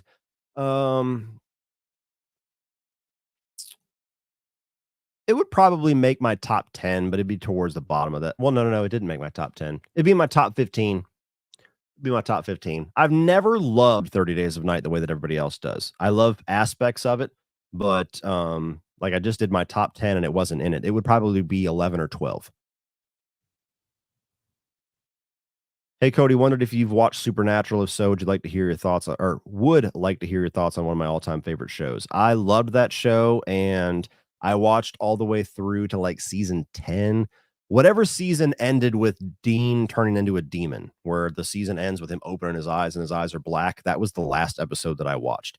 So to throw my wife under the bus again, it's not completely her fault, but I like to blame her. I was a fanatic of that show. And then I met my wife around when that season happened. And, when we're early in our relationship, I wanted her to like all the things that I like, that she wanted me to like all the things that she liked. So we started from the beginning, and we were watching Supernatural so that she could catch up and we could experience, further seasons together. And she got to like season 6.5 and just stopped and just didn't really want to watch it anymore. And then I felt handcuffed because I was like, well, eventually we'll get back and we'll pick it back up. So then I let like a season or two go. And then time got away from me too, because I was so behind. So yeah, I did not see the last, 3 or 4 seasons of that show. And I have yet to go back. I would like to at some point, just so I can finally experience it. But yeah, I loved the first 5 seasons of that show, especially. And, it was hit or miss, more hit than miss after season 5, but I always loved those characters, and yeah, that's one of my favorite shows that I mysteriously have not finished. Hey, Cody, I watched Frailty and loved it. Also, what if they made a Blade versus Jason concept movie or short film? Thoughts? That doesn't immediately interest me. A guy that takes on vampires, not taking on Jason. But I'm glad you watched Frailty, and I'm glad you enjoyed it. So that's a win. Does having to read subs turn you off a movie or show? Oh, subtitles. I got to be in the mood for it. I used to not watch foreign films specifically because I hated reading subtitles, because the whole time I'm only focusing on this portion of the screen. And so like my eyes just stay here. It's just an odd experience for me. I still don't love it, but I can very easily get through a foreign film. I watch a number of them a year. At film festivals and such. So does it turn me off? Slightly, but much less than it used to. But I do have to be in the mood for it, because you can't casually watch a foreign film unless you know that language, I guess. Some other movies you can, if you're just throwing on something for background noise, or if you want to just kind of casually watch it, you can do that. If it's foreign film, if you don't have your eyes glued to the screen, you're fucked, because you're not going to know what the hell's going on. Kendrick Lamar is a rapper, by the way.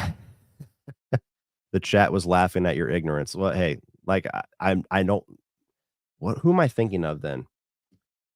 Kendrick Lamar. I swear there's a basketball player that had. I don't know. I'm not going to go there. Someone's going to call me racist for that. But no, yeah, I don't listen to rap, and I don't watch basketball. So totally innocent fuck up, but that's pretty funny. I wish I could have seen the chat. Was laughing at your ignorance in the autopsy stream movie. Imagine the plot. Yeah, I know that would be pretty funny.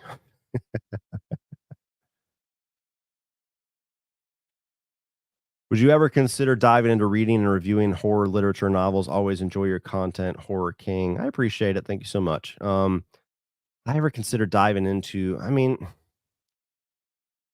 there's something about that that interests me, but like I said, a lot of times I'm just not really a big reader. Sometimes I'll get in the mood to read, like I'll read a book or two, and then I don't read again for like 2 years. So it's I don't know, it's something I've always struggled to really get into. What are you looking forward to in a Halloween TV series? For me, I like not seeing Jamie Lee Curtis in any more Halloween going forward, and I like not seeing Michael's face. Showing Michael's face throws me off. All I want is a good story. The hell's at my door? I don't know. I mean, I'm good not seeing Jamie Lee Curtis in any more of them. It's not something where I'm like passionately happy about that, but we've had enough. I'm good. Beyond that, I don't really know what I want in a Halloween TV series. You know, the Chucky TV series hasn't worked out very well for me so far. So a lot of these other franchises are like, we're going to try a series. I'm like, ooh. Some of these, the hard part about it, it does open possibilities. Like if you look at some of the things that they supposedly had planned for this Crystal Lake TV series, there's some interesting ideas there. So it does expand what you would more likely be able to do in a movie, which tends to limit what you can do with these franchises. But on the other side of the coin, all of these movies have survived like in an hour and 30 hour and 45-minute run times with very basic plots. So sometimes when you think about how are we going to stretch that concept to an 8 hour to 10-hour series, you start to boggle your mind of like, what the fuck are you going to do to and Michael Myers and Halloween for 8 hours, you know? So that's where the struggle is. But yeah, I don't know. We'll see.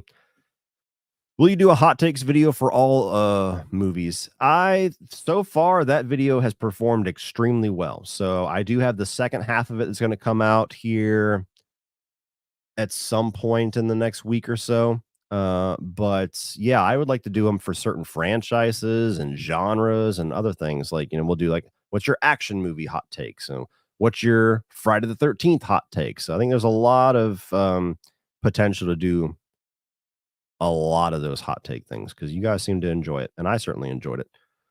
Rank Kill 'Em All. Oh Lord, no, I don't like rap or hip hop hardly at all. There's some songs here and there that I can get into, but that's just not my genre.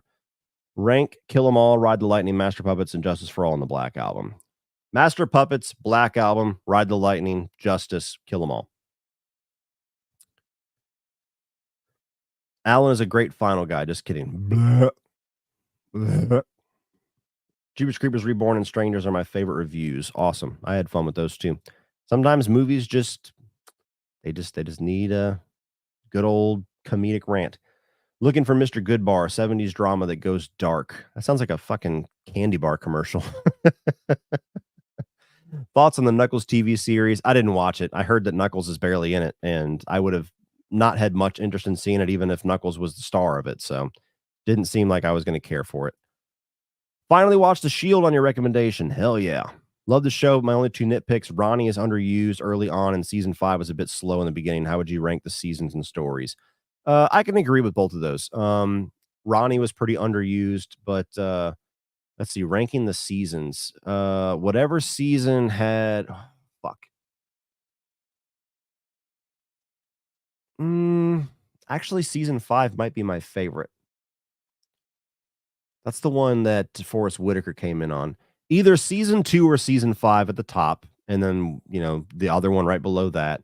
Then season 4, the one with Glenn Close, then season 1, then the final season, then season 6, then season 3. There's not a bad season of The Shield, but season 3 is the one that had the extended like 16 episode, and it really drags. The season 6 is kind of just all aftermath of season 5, so it's a little awkward.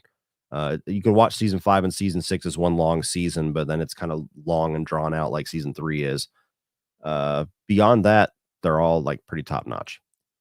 But yeah, I love The Shield. How much do I have to donate for a top 20 actors of all time list? By the way, you're the only movie reviewer I trust, but Barbarian sucked ass. Hey, man, there's nobody you're gonna line up with 100%. You don't have to donate anything. I'm sure I'll do that video at some point. Do you think Shrek will come back? Will you ever play the Killer Clown game? Lastly, Child's Play 2 is the greatest slasher movie. It's one of my favorites for sure. Shrek, I'm pretty sure, is coming back. I mean, they teased that at the end of the last Puss in Boots movie. I mean, I don't think Shrek will ever go away until those movies start to bomb. Will you ever play the Killer Clown game? I plan to, because I had no faith in the Texas Chainsaw game, and I ended up loving it.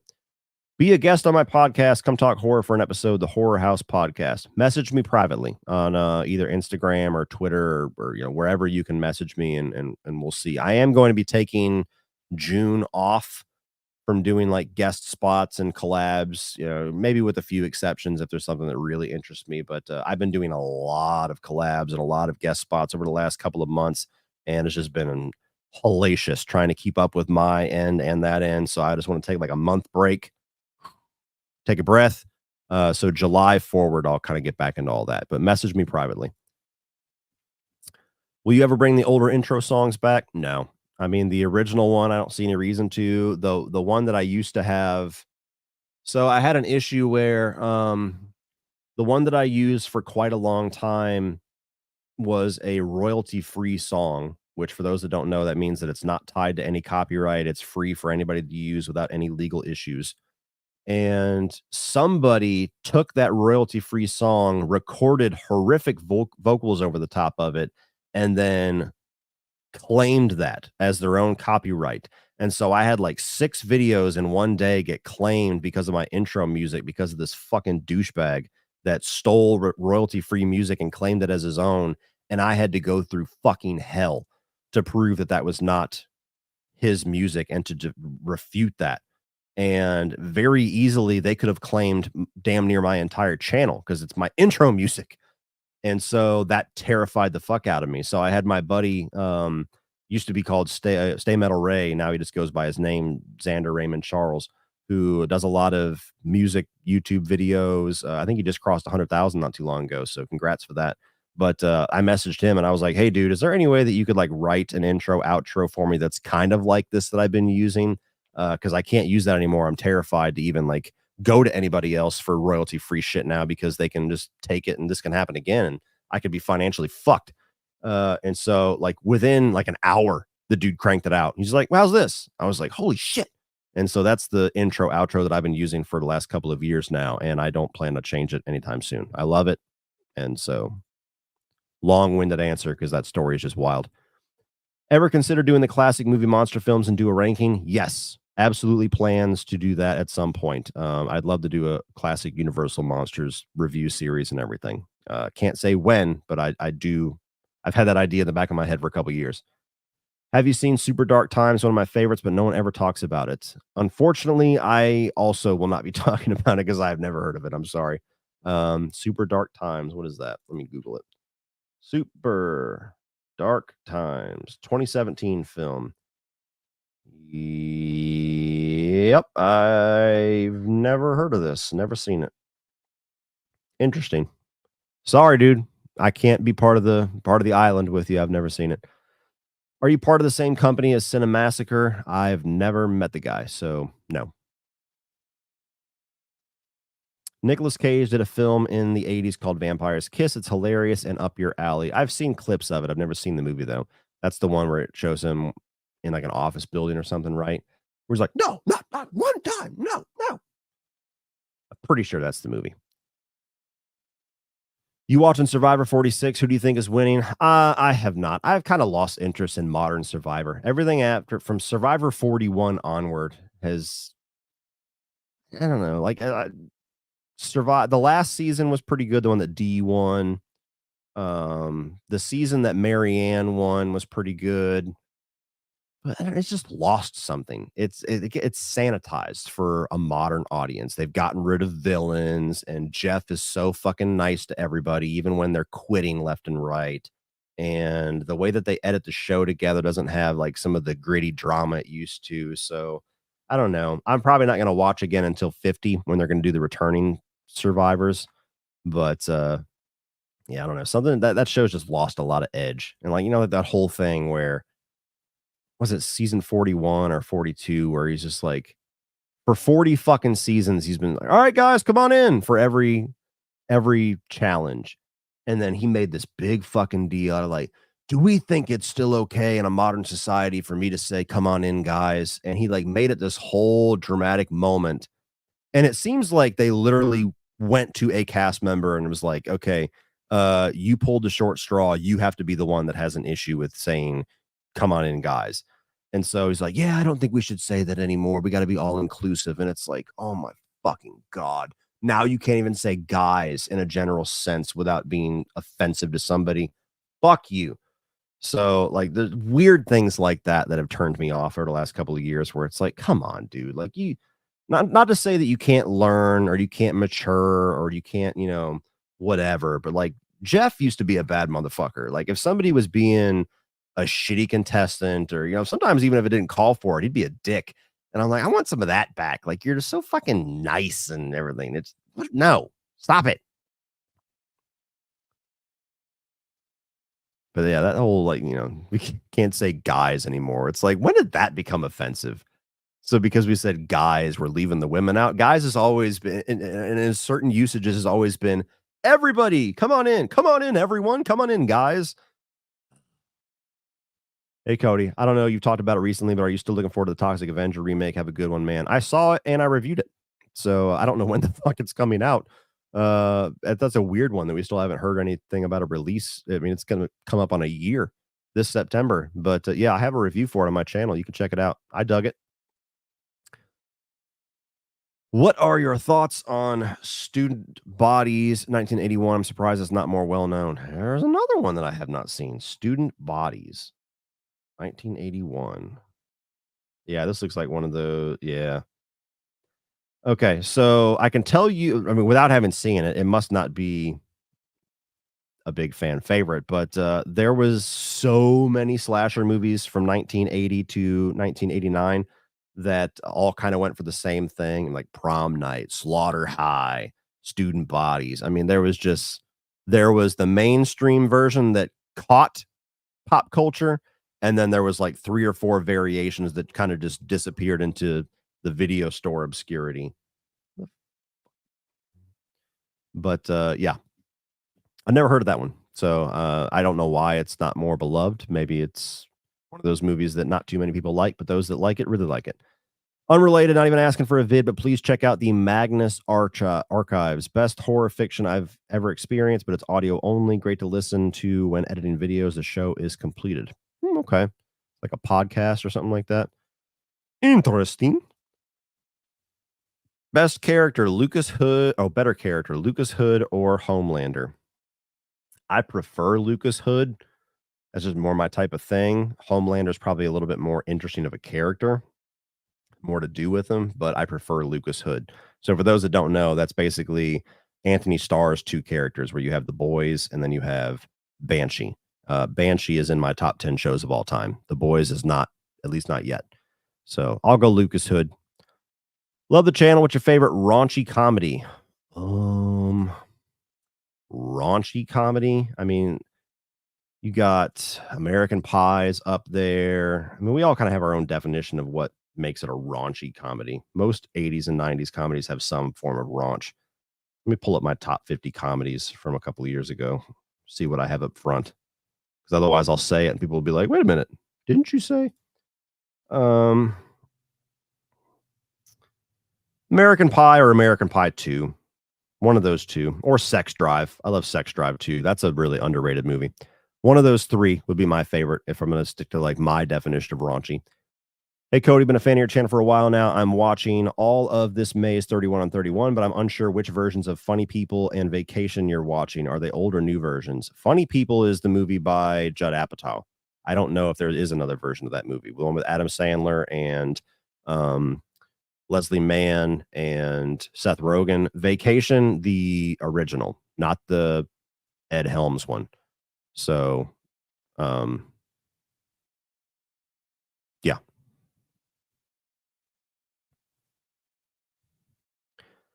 Do you think Hollywood is dying? I don't know if dying feels more of an extreme word than I would feel comfortable using. It's certainly seen a decline. Let's put it that way. They're cut. They're bleeding. I noticed in some of your videos you were wearing a Boys in the Hood t-shirt. Have you seen Menace to Society? And if so, which do you think is better? I much prefer Boys in the Hood. I've only seen Menace to Society once, but my issue with that movie is that both of the main characters are pretty unlikable because they're both, hardcore criminals. I mean, the movie opens up with um, one of them like cold blood murder, just shooting the clerk at a supermarket. So, I mean, they're both going for the same types of storytelling, but Boys in the Hood is more about the tragedy. You have, I mean, Ice Cube is along those lines where he's definitely a criminal. He's more likable than the people in Menace to Society. But, the focus of that movie is Trey, where you have this kid that has two paths. He has the path to endure living in South Central LA and going on to something better, or he has the path of falling into all the traps that all of his friends have fallen into. And, you even have the opposite, or not the opposite, but the other extreme tragedy with that with Ricky, who is somebody who has very actively taken that path and gets gunned down, doesn't have a choice in what path that he takes. So I much prefer Boys in the Hood. To me, that's one of the best movies ever made. Menace to Society, I'm due for a rewatch on it, but that was always my issue with it, is it's trying to go for the same level of tragedy, but by the end of it, there's a lot of like, well, you kind of asked for this as far as the fate of those characters, where Boys in the Hood is very much just like gut-wrenching tragedy. Like they did not ask for this. I always find it shitty when someone says that a director should stop making movies just because you don't like his movies or his filmography. I agree, which is why I wish I had never said it on camera. Mrs. Mann from Scary Movie might trigger people today. Oh, yeah, for sure. A lot of things in those movies would trigger people. My hand, my strong hand. Even that would piss somebody off. Like, you're making fun of handicapped people. No, it's fucking hilarious. Have you fallen out of love with the MCU? I definitely did after the last few does. Deadpool and Wolverine has potential to win me back. I've lost a lot of love for the MCU. I still love the movies that I love. I don't really rewatch them because I'm just kind of burnt out on that universe for now. But I certainly don't have much excitement for any new movies. Like even Deadpool and Wolverine, that is MCU kind of, but that's really its own thing. But like Captain America, the Winter Soldier is either my number one or my number two comic book film of all time. I don't give any fucks about this new one. And not just because it's Sam. Like I love the character of Sam, but I just don't care. Like they've done everything they can to diminish my interest with the quality of the movies and the quantity of shit that they've been putting out over the last number of years. So I desperately need the break where we're just getting Deadpool and Wolverine this year, I think, aside from the Sony Spider-Man shit. And then like we don't have any DC movies this year. Like I need that fucking break bad. All right, 20 more super chats, and then I'm gonna come close to wrapping this up because I have to take my daughter somewhere. But I'll try to read a couple of regular questions. I apologize for anybody that's not super chatting. I always get somebody that gets mad that I'm just focusing on the super chats. I've only been focusing on super chats for 3 hours, and I'm still 30 minutes behind. So it's the nature of the beast, guys. When somebody donates, I have to prioritize their question. Not to say anybody's been bitching about that. I haven't looked at the live chat, but if anybody's a first timer here, that's how it goes. Libby Films, Eli Roth, Hellraiser, or Chris Nolan Phantasm? Chris Nolan Phantasm all fucking day. I want that. We're going to make this happen, Lee. Libby Films and me are going to make this happen. I've never thought of Christopher Nolan doing a Phantasm movie, but everything about that gets me hard. So we're fucking doing that. I would not kick an Eli Roth Hellraiser out of bed, but yeah, Christopher Nolan Phantasm.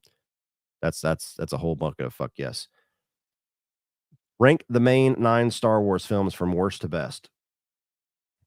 Attack of the Clones, Phantom Menace, Rise of Skywalker, Revenge of the Sith. Oh wait, shit. Let me start over. Attack of the Clones, The Phantom Menace, Last Jedi, Rise of Skywalker, Revenge of the Sith, A New Hope, Return of the Jedi, Force Awakens, Empire Strikes Back. I think. Something like that.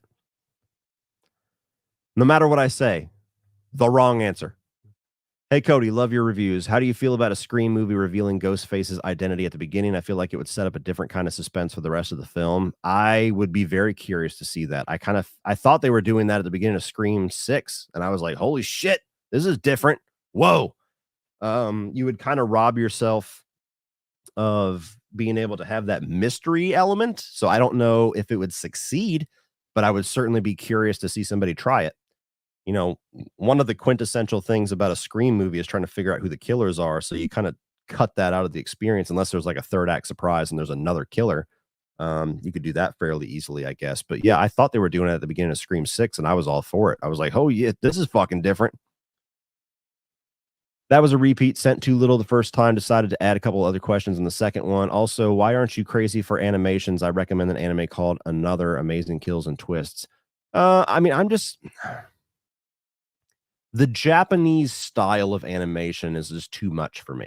It just doesn't really do anything for me. I've always been that way. Even as a kid, it never really did much for me. Like Pokemon is about as close as I got to it for a sneeze there.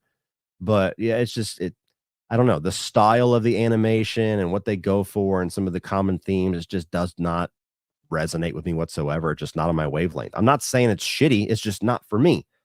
Animation in general, I don't have a whole lot of love for. I mean, there's exceptions. You have like Spider-Man Across the Spider-Verse and things like that, where it's like, holy fuck, that was great. But for the most part, I don't really get that excited about seeing an animated film. I go because I have kids. You know, Kung Fu Panda or Inside Out or whatever. Like I wouldn't watch them as an adult if I didn't have kids. Even Pixar. I love Pixar. And I have some movies that I do love to rewatch from old school Pixar, but new ones, they just don't do much to excite me anymore. I don't know why. I don't know. My tastes have evolved to a point where animation just does not interest me all that much. I'll watch, I think it was Brian Lomax that said this once, and it perfectly describes my personality. I'll watch a 3-star live action film 10 times before I watch a 5-star animation film. As ridiculous as that may seem to some people, and I can understand why, that is a perfect description of my personality. Hey, Cody, which John Carpenter movie that isn't Halloween is your favorite? The Thing. The Thing is my favorite, so it's not even like a hypothetical. And is The Mist good, worth a view? Thank you. Keep up the good work, young man. Don't stop. Yes, I'm old. LOL. Gen X rocks. Gen X ain't old. My dad's Gen X. But thank you. Yeah, The Thing is my favorite John Carpenter film. And my third favorite, which is Christine, there's not a whole lot of difference between Halloween and Christine for me. So don't be surprised one day if I rank John Carpenter films and Christine's my number 2, which is going to set the fucking internet ablaze for sure. Because, you know, you can't say anything about Halloween besides the greatest thing ever. I just fucking jizzed. But yeah, I love Halloween. Don't get me wrong. I give it a lot of shit because of my experience with the fan base. But The Thing is my favorite. And is The Mist good? I think The Mist is great. So some people don't like the ending. Some people love the ending. I think the ending's pretty fucked up and crazy, but I highly recommend watching it. Do you think we desperately need a Child's Play 2019 sequel? I wouldn't say desperately. I would like to see a sequel to it, but I understand why we haven't and probably won't.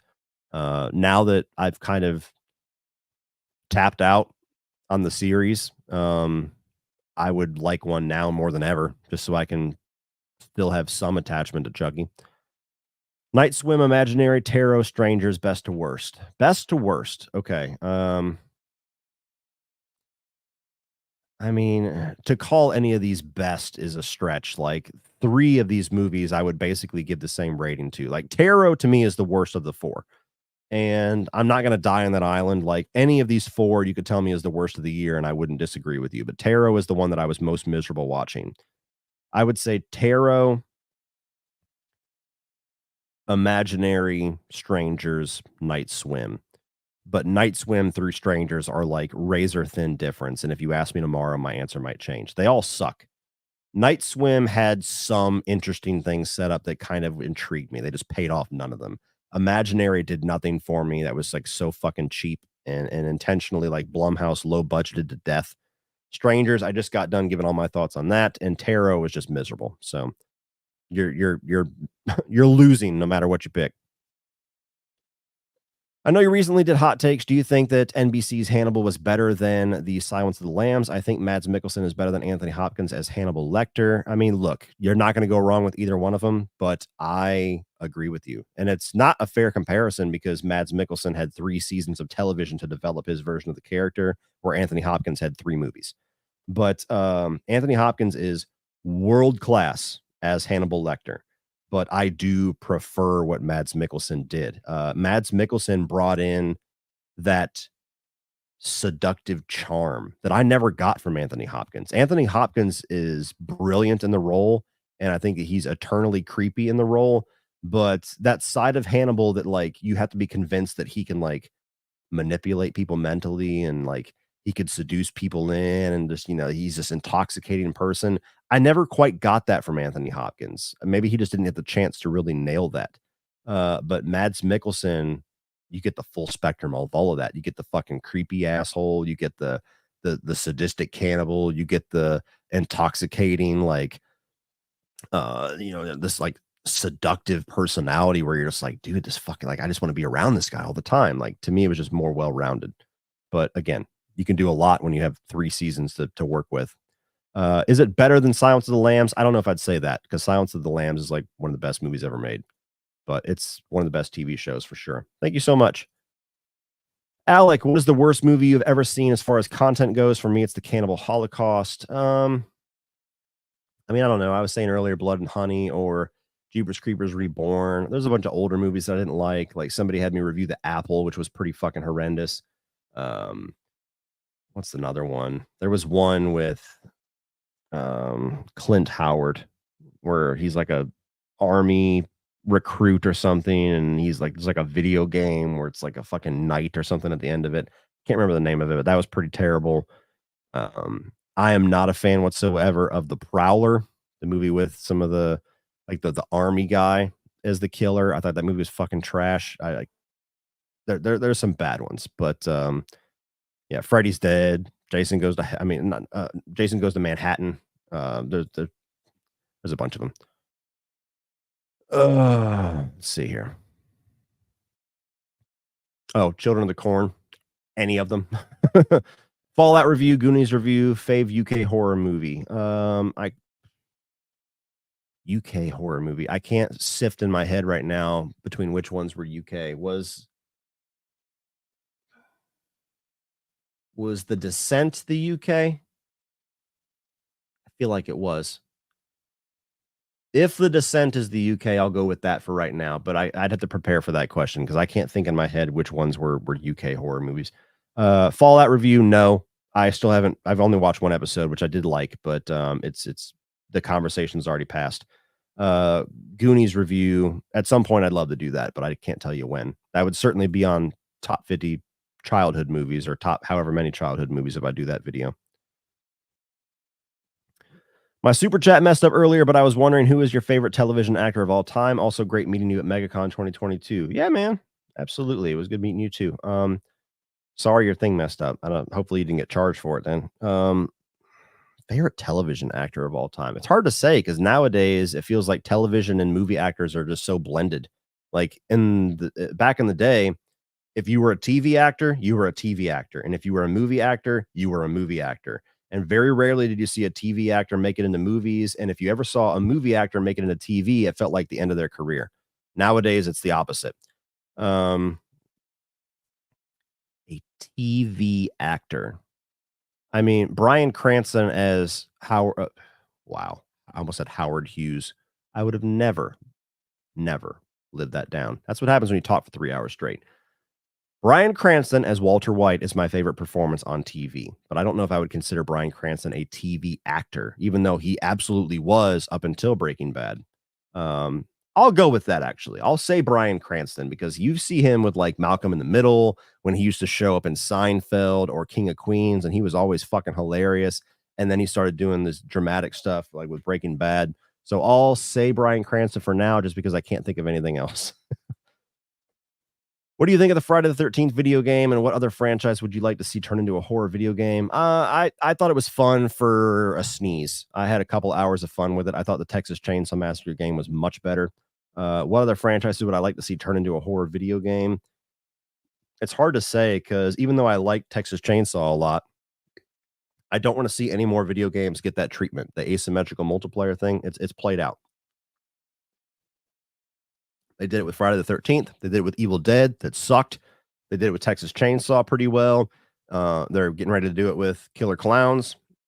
You have I'm blanking on the name, but there's the horror game that's basically like the most popular version of that has all the different horror character skins. So it's been done to death. I would like to see somebody do horror games more in the vein of like Until Dark, or like the Telltale games where it's decision based and story based, and go through stories that way. Like see a Halloween game like that, or a Friday the 13th game like that, and just have multiple endings and multiple paths to characters getting killed. That's what I would want to see. When the fuck did we get ice cream? The ringer rules. It's a good line. And you can it's one of those lines too where you see Johnny Knoxville break because it wasn't scripted, and he laughs. Super hungover today. Thank you for being my cure. Anything I could do. Fan of the OG The Strangers. Was nervous about chapter 1, but found it so bad it was funny, like an unintentional satire akin to Cabin in the Woods. I wish I could have enjoyed it on that level. I just thought it was terrible. My thoughts, it was terrible. I just reviewed it. It's the most recent video on my channel, so you could check it out. But I didn't have much nice to say.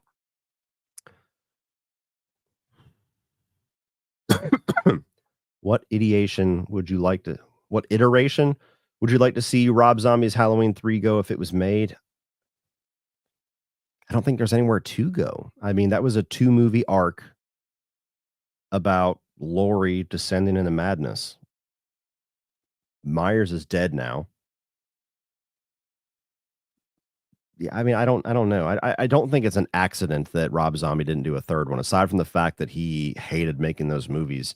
I don't think you could have paid him anything to make another one, but even if he did, it's like, what the fuck do? You painted yourself in a complete corner with that second one because you wanted that to be the end. So yeah, I don't know, dude. Like, there's just, unless Michael is going to be the fucking white horse spirit, and I wouldn't even want to see that as somebody who defends the second film. How would you make Superman more interesting? I mean, I am not the person to ask because I don't have any comic book knowledge whatsoever. All I can tell you is that Man of Steel, that take on the character, was the first time it interested me because it seemed like he was vulnerable, and it was a little darker, and it was a lot more grounded with what actually would happen if Superman landed on Earth. And so something about that just resonated with me. Where as a kid, Superman was always just too powerful for me to really get into. Like, I always liked more of the vulnerable characters like Batman and Spider-Man and Wolverine. And with Superman, it was like this golden boy with the weird curl that I've never liked, that he's got a superpower for everything. He's got super speed. He can fly. He can lift anything. He could punch anything. He's got laser vision. He's got freeze breath. I mean, it was just like a fucking utility belt. And so I don't, what you make him to be more interesting, to focus on the human side of the character and actually tell a really deep character space story on Superman. That's the way to draw me in. The superpowers don't really do much for me. How about a video about little known movies like Rest Stop, ATM, The Forsaken? Thanks for trashing Jeepers Creepers 4 was an insult to the fans. Well, I try to do that every single month. That's not always horror films, but every single month I try to drop at least one video that's reviewing kind of a hidden gem, or a movie that I feel is underappreciated. So I've kind of been doing that. Rest Stop, ATM, and The Forsaken any of those 3 movies would not make that list for me. But that's what makes them hidden gems for some of us. What are your top 3 Robin Williams films? Well, I know 2 of them. The third one's where I'm getting pause. Mrs. Doubtfire and Jumanji are absolutely in those 2. I want to say Good Will Hunting to get like a little dramatic Robin Williams in there, but also I love Death to Smoochie. Death to Smoochie would probably be my number 3. I'll go with that for now. There might be an obvious one that I'm missing. Ideas for Rob Zombie's Halloween 3 if it happened? I'm sorry to make you pay for that twice, dude, but I have no idea. I have no fucking idea. I wouldn't even know where to start. I mean, it would have to be about Lori. I would assume she would be a killer. It would be like Halloween Ends. It'd be her doing her thing, and Michael would be in the background, if anything.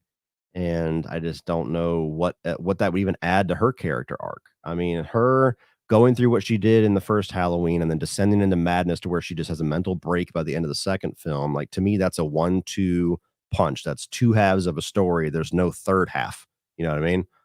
So I genuinely don't know. I have no fucking idea how you would follow that movie. What 3 reality TV shows can you watch the most? Survivor. Do we consider Is Impractical Jokers considered a reality TV show? If it is, that's in there. If not, I mean, it's maybe more sketch comedy. I don't know. I kind of like The Circle a little bit. I have only watched a couple seasons, but Circle was interesting at least for a bit.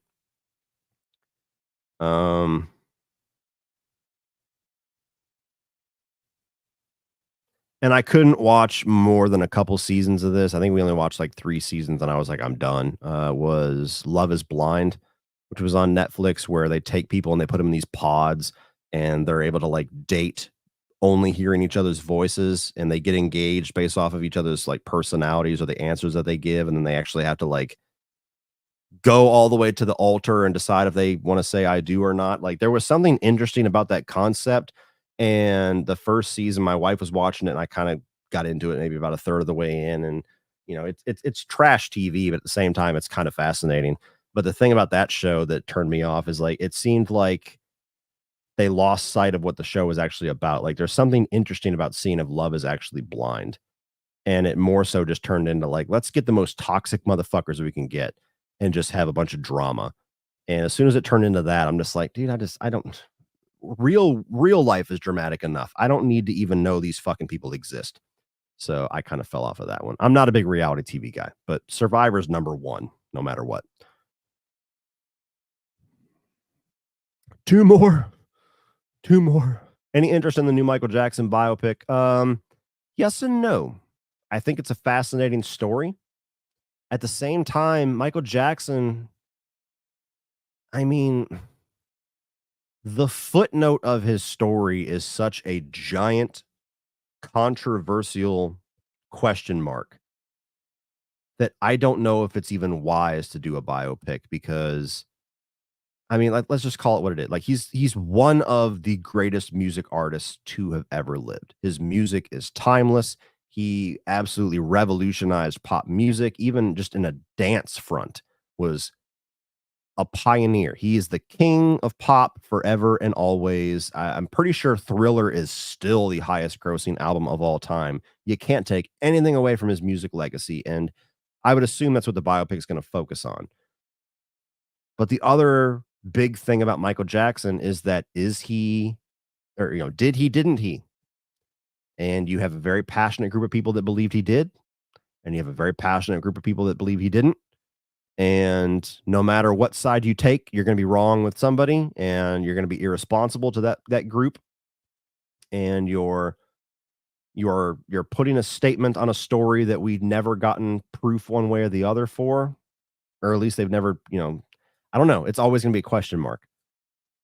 And so that's always the tricky thing with biopics is like, some of them just decide to do a little snapshot in time. Like the Bob Marley one we just got was just like at this big of a section of his life. So it's not like you have to do birth to death, but I always feel like there's something missing if you don't tell somebody's complete story. And it's unfortunate whether it happened or not that Michael Jackson is equally known as the king of pop as well as that. So that's where it gets really fucking tricky. I mean, you can't have a movie, a storyteller, or a director decide for themselves what the truth is and put a movie out there because that's irresponsible. At the same time, you can't ignore the allegations either because then that's irresponsible and it's literally glorifying somebody and immortalizing somebody that could have done that. And so I don't know. It's a fucking minefield no matter what. That's a difficult one. Who do you think is the most underrated final girl? I think Aaron from Your Next. P.S. Frailty was the best recommendation. Amazing movie. Awesome. I'm glad you liked it. Aaron would be on that list for sure. I would say shit. All I'm thinking of is like the classic answers up here. Fucking hell.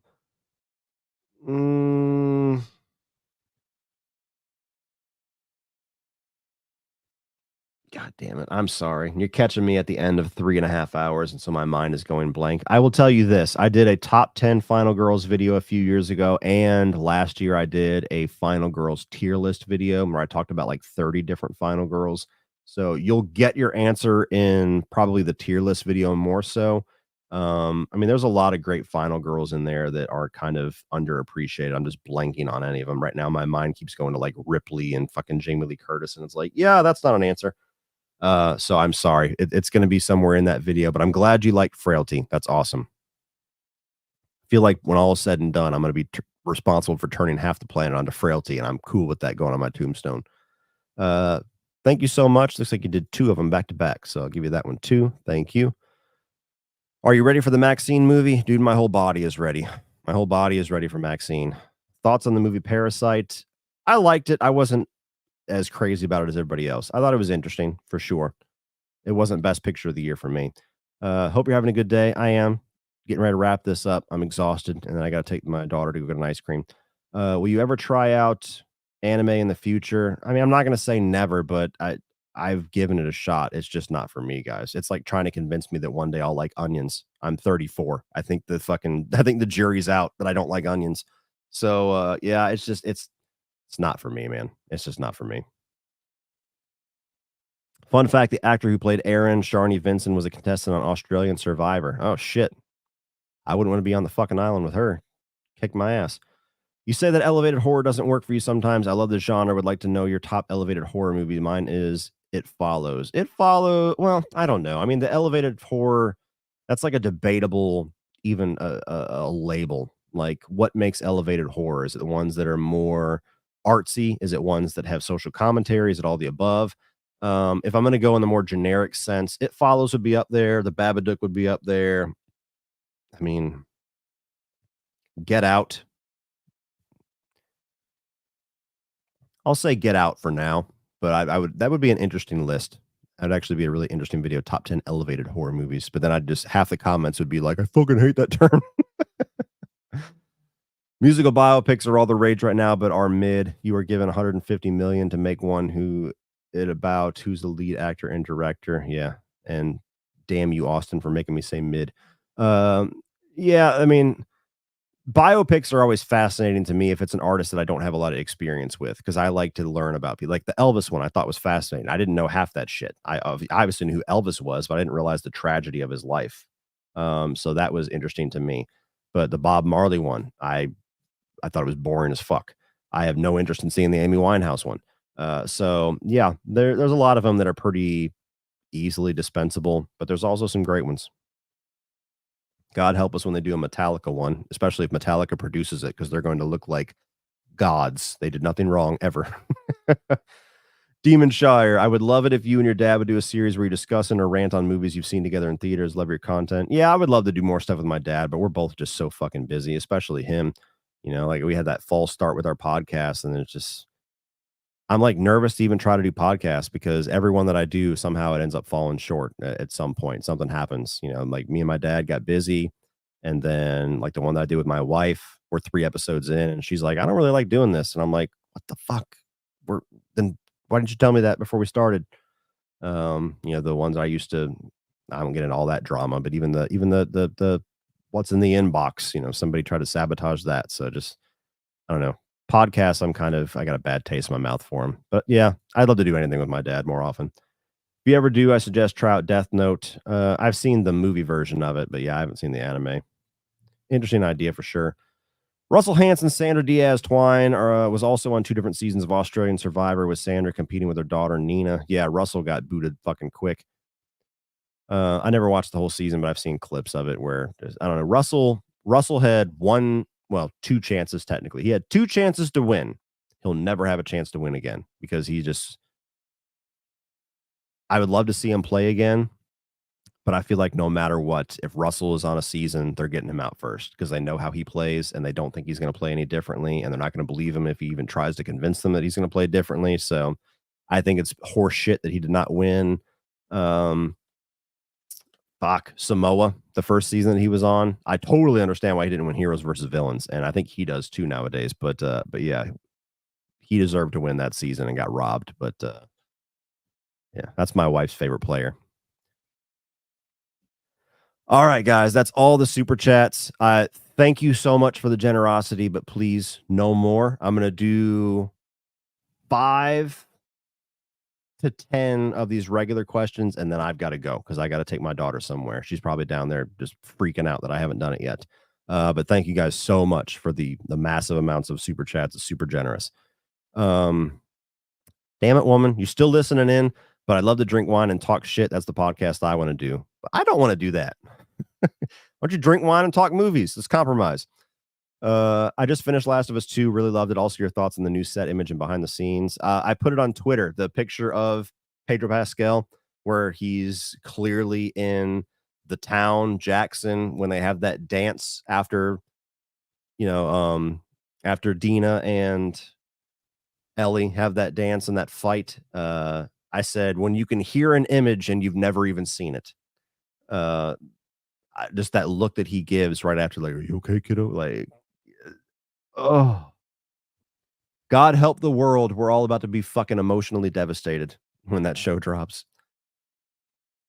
I love Bob Marley's song, I Shot the Sheriff. Let's see. Can't even imagine how they'd portray Dave if they did a Metallica biopic. That's the thing.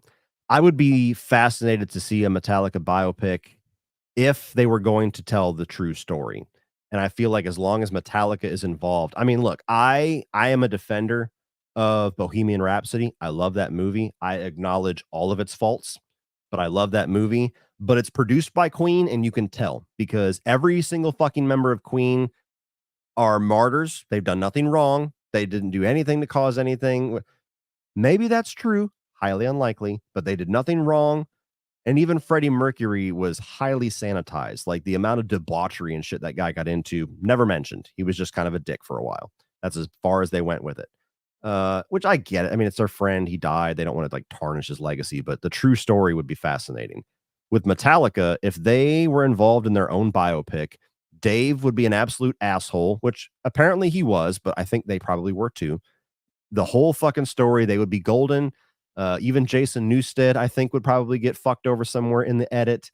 I mean, there's so many things that they would just be like the super sanitized version of the story, and I just don't want that. I want the true, dirty, fucking, binge and purge era of Metallica type story. So I don't know if we'll ever get that. Do you prefer Goodfellas or The Godfather? Goodfellas by a mile. I love Goodfellas. Let's see here. Okay, let's do 5 more. Have you played the Walking Dead Telltale series video games? If so, what are your thoughts on all 4 Clementine seasons? I think that all 4 of them are fantastic. The third one being my least favorite. That one was a little awkward, being that you're not playing as Clementine.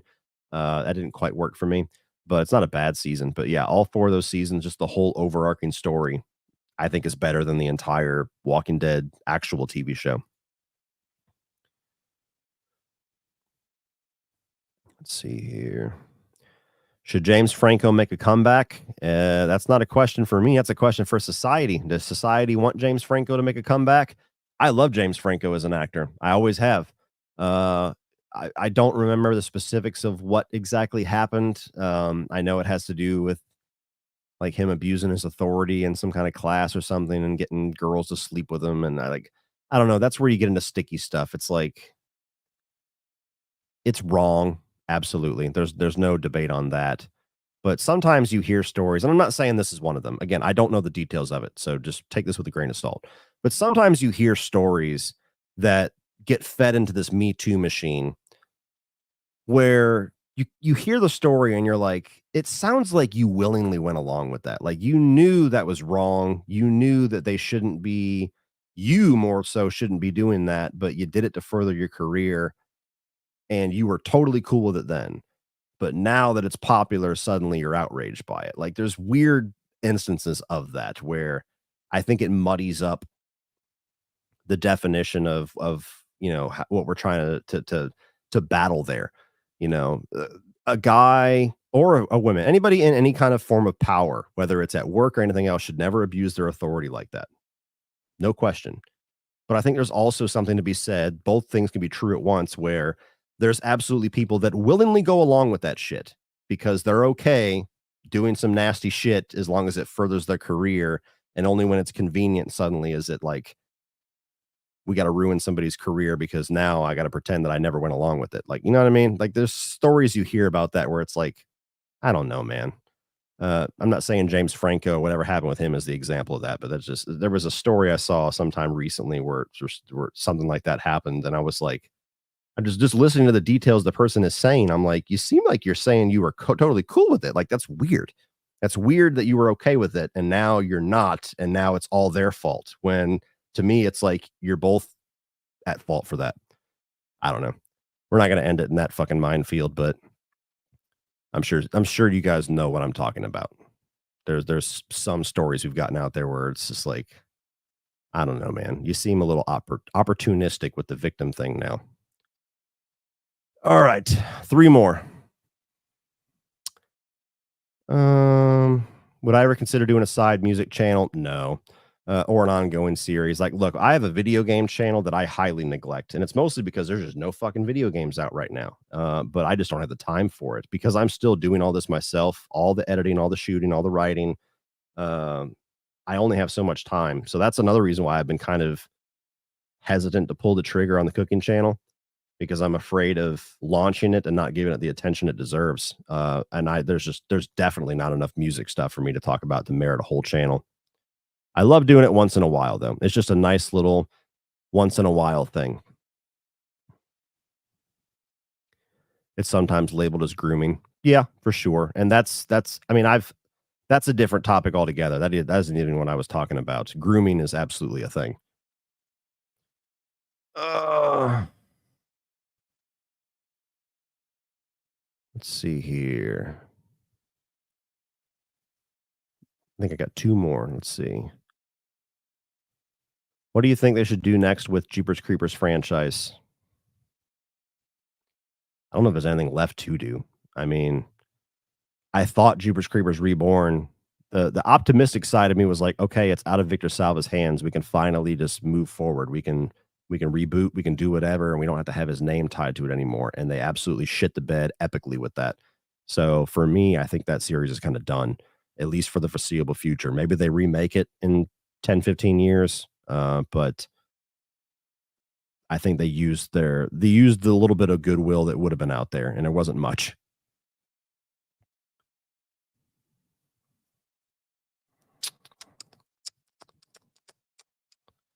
Let's see here.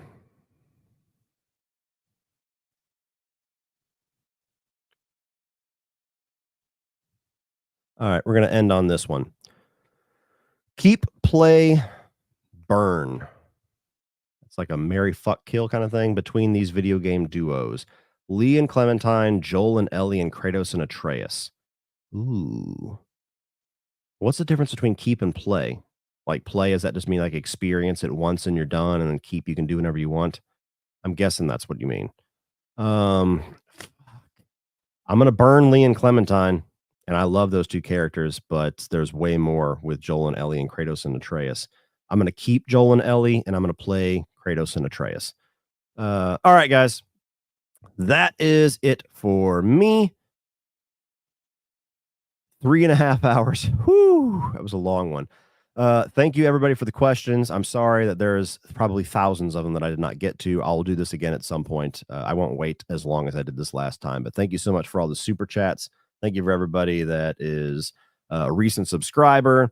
We've got on the docket for this week, on Wednesday, I'm either going to do my Escape from LA review, or I'm going to review one of my favorite comedies of all time as kind of like a precursor for this 31 on 31 comedy edition. I also have plans for a horror tropes or horror cliches tier list that I think is going to be a lot of fun. It was something I had written down as an idea, and it was also brought up in my Patreon pick this last month, but it wasn't the one that won in the poll. So we're gonna do that at some point. And of course, we have Furiosa on Thursday, and I'll review that on Friday. So that's what's coming up. At least things you can look forward to. And I hope everybody has a good day, good rest of your week, and I will see you on the next one. Do I have an outro music? Yes, I do. Bye, everybody.